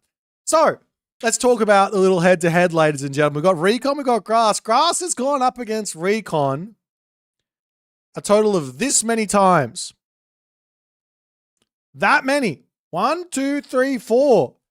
And, well, Recon has had the better of Grass 12 times. Grass has had the better of Recon 2 times, granting Recon the 100% win rate over Grass of 4-0. So, well, let's just say Grass has got his work cut out for him on this auspicious of occasions. He's absolutely got his work cut out for him here. This is a wild, wild situation to be in. Yeah, I think if Grass gave me a picture to use instead of pretending like he's still a kid, he would perform better. Maybe he is now. Maybe he's grown into the teenager. He's like that. He's like Najjar. He was the kid. He's gone into the heroic age. Now he's the teenager. We might be able to. I actually don't know. I've got no idea how old this guy is. I got no idea. I don't care either. I feel like everybody who plays I feel like everybody who plays Age of Mythology, I basically know them so well that they're all, you know.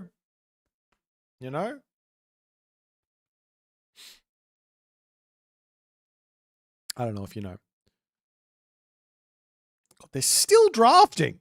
Who'd have thunk that a best of 7 draft could take this long? Okay, they're done. They're done. And we've got ourselves a draft and a half. And this will say a huge amount about what these players think, what the strong gods are, and what the bad gods are. I'm going to play the thing, and we're going to jump over, and we're going to take a look.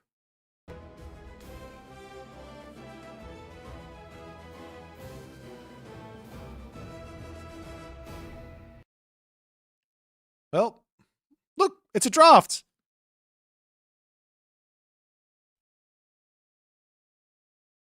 Oh, you guys want to know what's happening for the rest of the day? Well, next weekend is the finals. Next weekend. We have the winners bracket finals next weekend. We have the losers bracket finals next weekend. We have the grand finals, a potential bracket reset, and also a free-for-all. So we've got it all. We got something for you, we got something for the other people, and we got something for these people too. But nonetheless, guys, I want you to count with me. Hades, Prairie, Tsukiyomi, Susanoo, Kronos, Ra, Uranus, Thor, Loki, Fushi, Amaterasu, Shennon, Set, Isis, Gaia, Odin, Zeus, Poseidon, Demeter, Nuwa. That's 20. Every god is picked. You can't not pick a god. You can't not pick a god. You have to pick a god. Demeter has to get picked. You can't not pick it. Get wrecked. Then again, we might not see Demeter at all because there are 8 gods per player. 1 god from each player's pool will not see play in this series. 1 god. Just 1. Recon's got we can talk through the draft. Hades ban, Freyr ban. Tsukiyomi ban, Susanoo ban.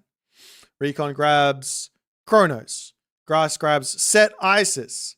Recon grabs Ra Uranus. Grass grabs Gaia Odin. Recon takes the Thor Loki. Grass takes Zeus Poseidon. Recon stays as far away from the Greeks as he possibly can and picks Fushi Amaterasu. Grass then takes Demeter Nuwa. And finally, Shennon for Recon.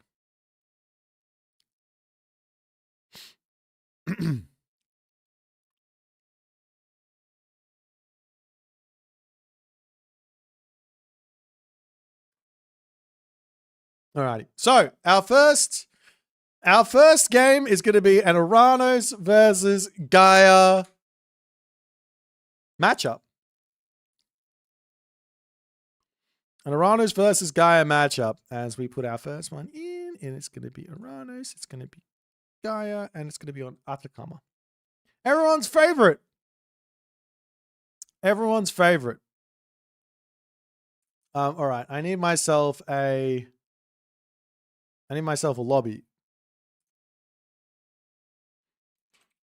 The viewers are getting impatient. How dare Grass take his time right now after playing the shortest quarterfinals of the lot?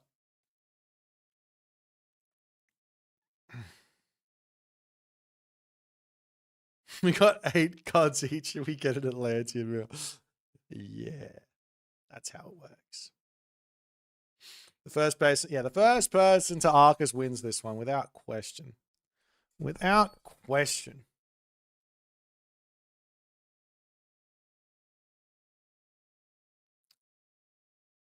Yeah, Grass is warmed up. Exactly. He's not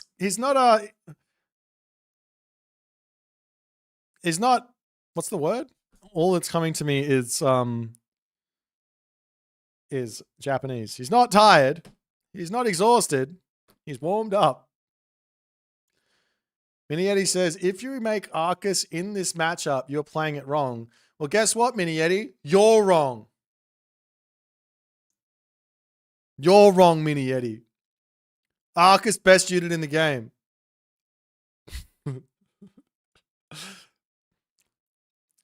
It's not my fault. My Arcus are just better than all of your guys's. That's all it is. Like, I've seen the way you play Minietti, and I understand. You just can't, you know? Do you know what I'm saying? Yeah, that's right. Take that.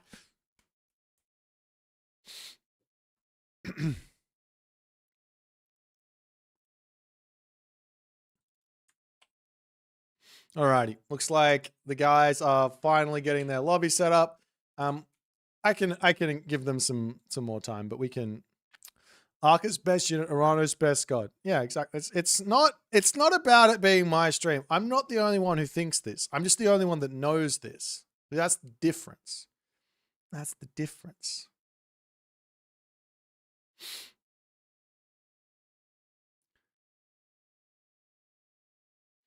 Eric's correct. Oh.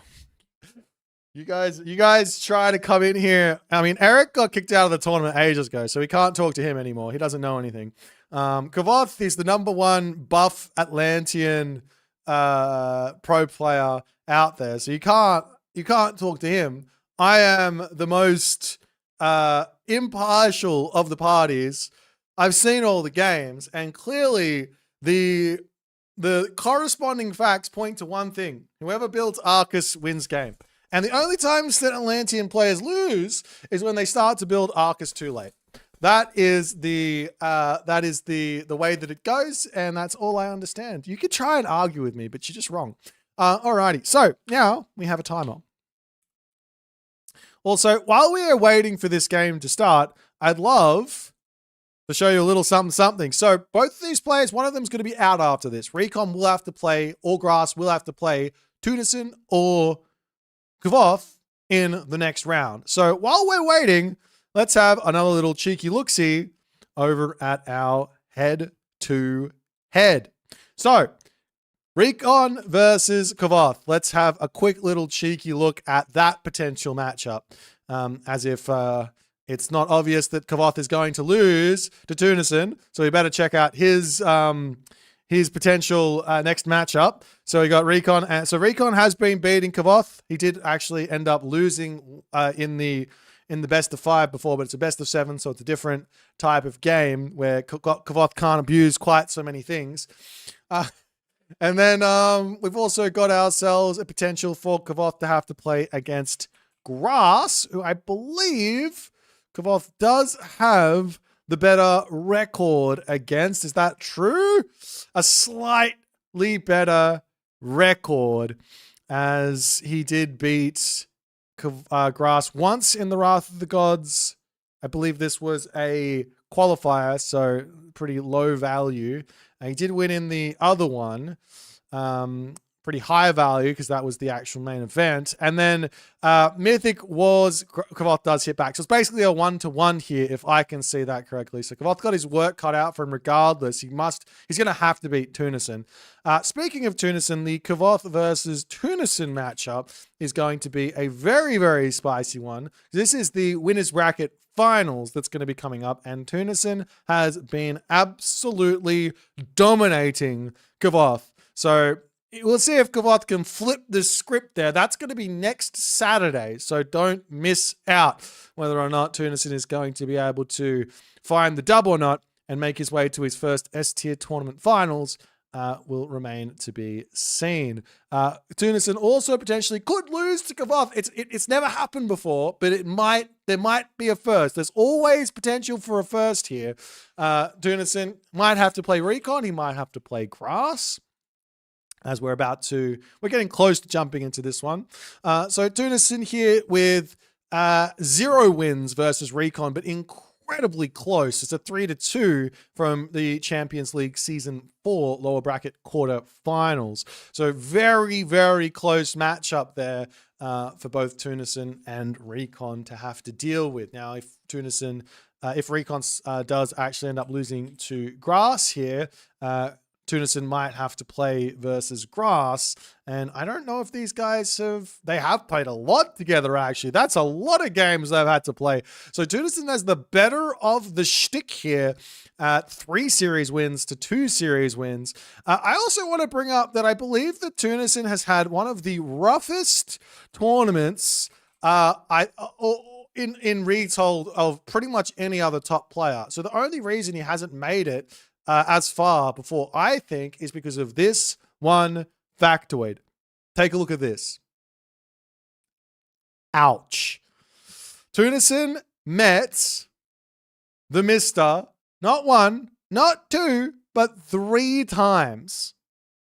3 times in his tournament. In his tournament runs before, so he's been having a tough time of it. But the first tournament here without the Mister, and he's made it very, very far. Nonetheless, we are getting very, very close to getting into this matchup here of Recon and Grass. So we'll jump back over here, and we are going to be jumping in to our first game on the map, Atakama. This is your Pandoras Box 2 losers semifinals. Get strapped in. It's a best of 7. No punches to be held. These guys are going to be very tired by the end of it, but they have a week off before the next games. So let's jump into game number 1. Oh, we hit the wrong button again. It was supposed to be.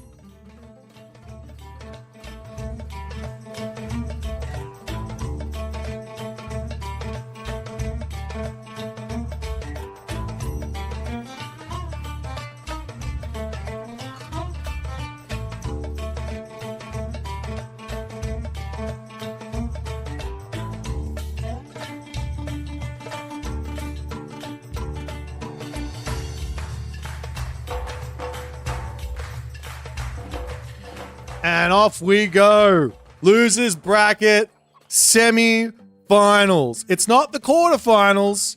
It's the semi-finals.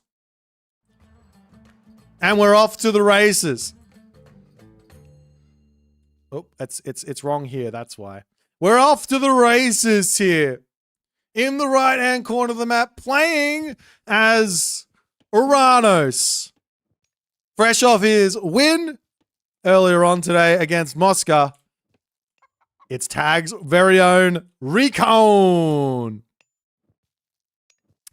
In the left-hand corner of the map in the red color, playing as Gaia, his name is Grass. And everything is working perfectly here. I am a professional, I swear. Even if I'm not a professional, I'm doing my best, and that's all that matters. That's all we can ask from these players as well. So, our first game here, 0-0. What is the game plan? As far as I'm concerned, there are 2 ways through this matchup early on for Gaia and for Uranos. Either you spam a ton of Terma and you try and get there first, so you advance really, really fast, and you go for a Terma spam and you try and lock your opponent in their base with pure pressure, or you go for a Murmillo spam, of which is perfectly fine and reasonable. The other angle here is to go, and you both go Oceanus in those angles, right? The other angle is to play a Prometheus game. I have seen Recon playing the Prometheus angle in this one, but it is difficult. It is difficult. So we'll see how things are going to go here. Another angle could be to attempt to fast second town center as the Uranus and completely flip the script, but it is risky. Recon picking Oceanus. I'm not surprised to see this here. Now, there's a lot of talk, so to speak, about practice and what these guys practice partners. I don't know if Grass and Recon are practice partners. They're kind of in a different time zone to some degree. If they want to play against each other, they have to play at slightly odd times. I know that Recon would have been practicing against people like Rappel, potentially like a Soup or something like that, against maybe a Kavoth, maybe a Matador here or there, but not really sure if he would be playing against Grass. So I guess we'll have to wait and see, because generally, if you are playing versus practice partner, you start to see things that pop up a little bit more often than others. Like you see them playing the same strategies or the same types of ideas. As both players are going to be going Oceanus. Grass here has himself pickaxe, has himself hand axe. And we'll see how things are going to go. Over on this side, we have Demeter's Throne. Economic manners, everything cheaper. Over on the left side, we've got ourselves the Sharon's Oval. Citizens returning some resources. And other relics that are being picked up so far for Recon. He's got himself the Tearfing Angantir sword. That one's really, really nice. And we are going to be seeing the Murmillo spammage from Recon. Now, as you're the player on the defense, I gotta think about this option here. I'm gonna throw out one random other idea. What if, as Gaia, instead of spamming Murmillo, we build some hero Carabalista and Terma? Is it too slow? I don't know. You're playing defense. You're playing defense. You have to build hero Carabalista, otherwise the Carnivora comes down, eats it up, and then you're very, very sad. Now, of course, a Hero Carabalista is very, very expensive, but it will put a complete stop in the aggressive advances of a Uranus player. Nonetheless, both players have got their Hero Murmillos out, and it's starting to become very obvious to me that we probably do have ourselves a practice partner here. They both do exactly the same thing early on. So, see, I told you it's going to be similar. It's just what happens. As now, Grass has to be very, very respectful. This is the hard part. When you're playing Gaia, you don't really know when you have the advantage, when you start going for the attack. One simple way to play this is to play defense and just get yourself economic upgrades.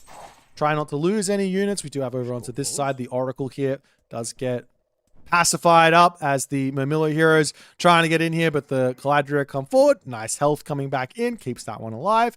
And Recon's out of here. And Recon is out of here. Shenong's Okra Whip also getting left stranded. An amazing relic for much later in the game, but very, very good. Must get picked up. I'm surprised to see Grass ignoring it. One thing is, it's funny. One thing that is often the case is that during practice, players just, they decide to not pick up relics. They say no relics in our practice sessions so that they can get a good feel for the matchup and not get anything influenced by a specific relic or not. Because obviously that relic is one in every, 50 games, whereas the matchup is the same for the other 49 games, right? But there's no excuse in a tournament to leave it there. Nonetheless, the Murmillos coming in to try and hit this Sky Passage. And Recon is going to be letting it die. Meanwhile, up onto this side, we do have the Murmillos of Recon managing to spot Oracle. Snipes that one. That's a big find. Less Oracles means less Caladria and also less Carnivora, which is a really big deal as the villagers will turn and shank. And this is something that I'm sure Recon's going to be perfectly happy to deal with. He runs up to the top, makes sure he stays off of that Gaia Lush. At the moment, Grass doesn't have himself channel, so it's not that big of a deal. Over onto this side, the Sky Passage getting targeted down, and Recon decides he would rather run over here than jump into his Sky Passage. Villagers coming in, simply going to be enjoying their life for the time being. Now, Medium Murmillos is in. And once you have the Sky Passages up here for Recon, I feel like there's no excuses to not go for a Caraballister or two. Because if even, how do I put this? You don't even have to heroize them. So long as you just leave them in the Sky Passage, your opponent drops a Carnivora down to try and kill them when they drop out. You just garrison them. They garrison immediately. So you can dodge the special attack of a Gaia Carnivora. It's up onto this side though.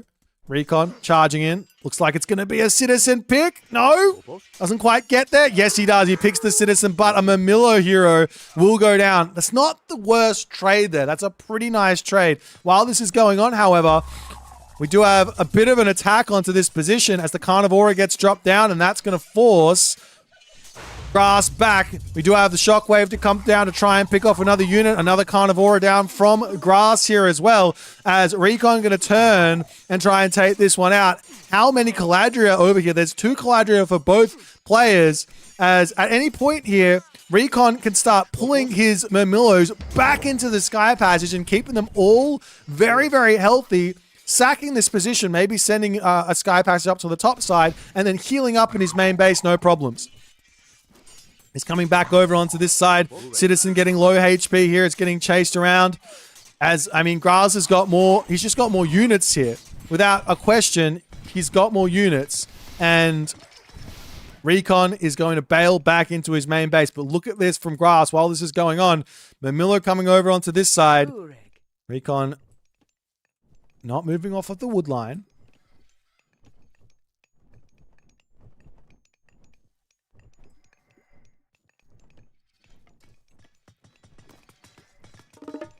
And the mana for Recon will be going down as he's got to bail out. And for the moment, he is completely strangled. Recon might just be losing game number 1 here. He is completely strangled. The Citizens making their way up to this top side.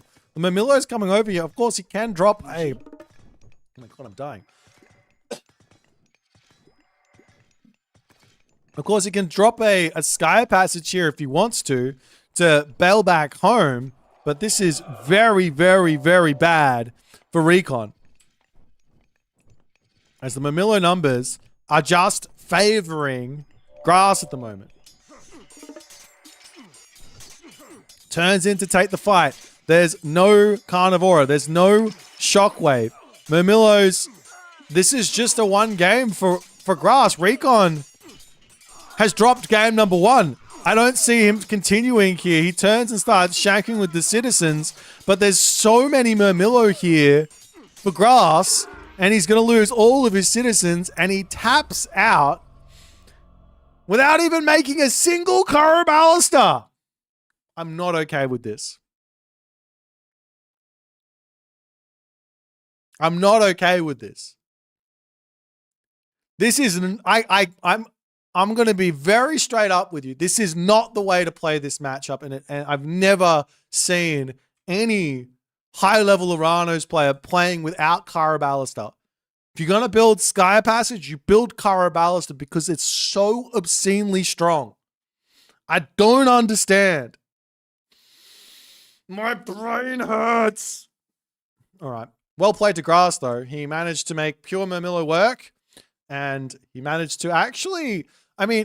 to some degree, you have to think about this and you go, why does Grass have more stuff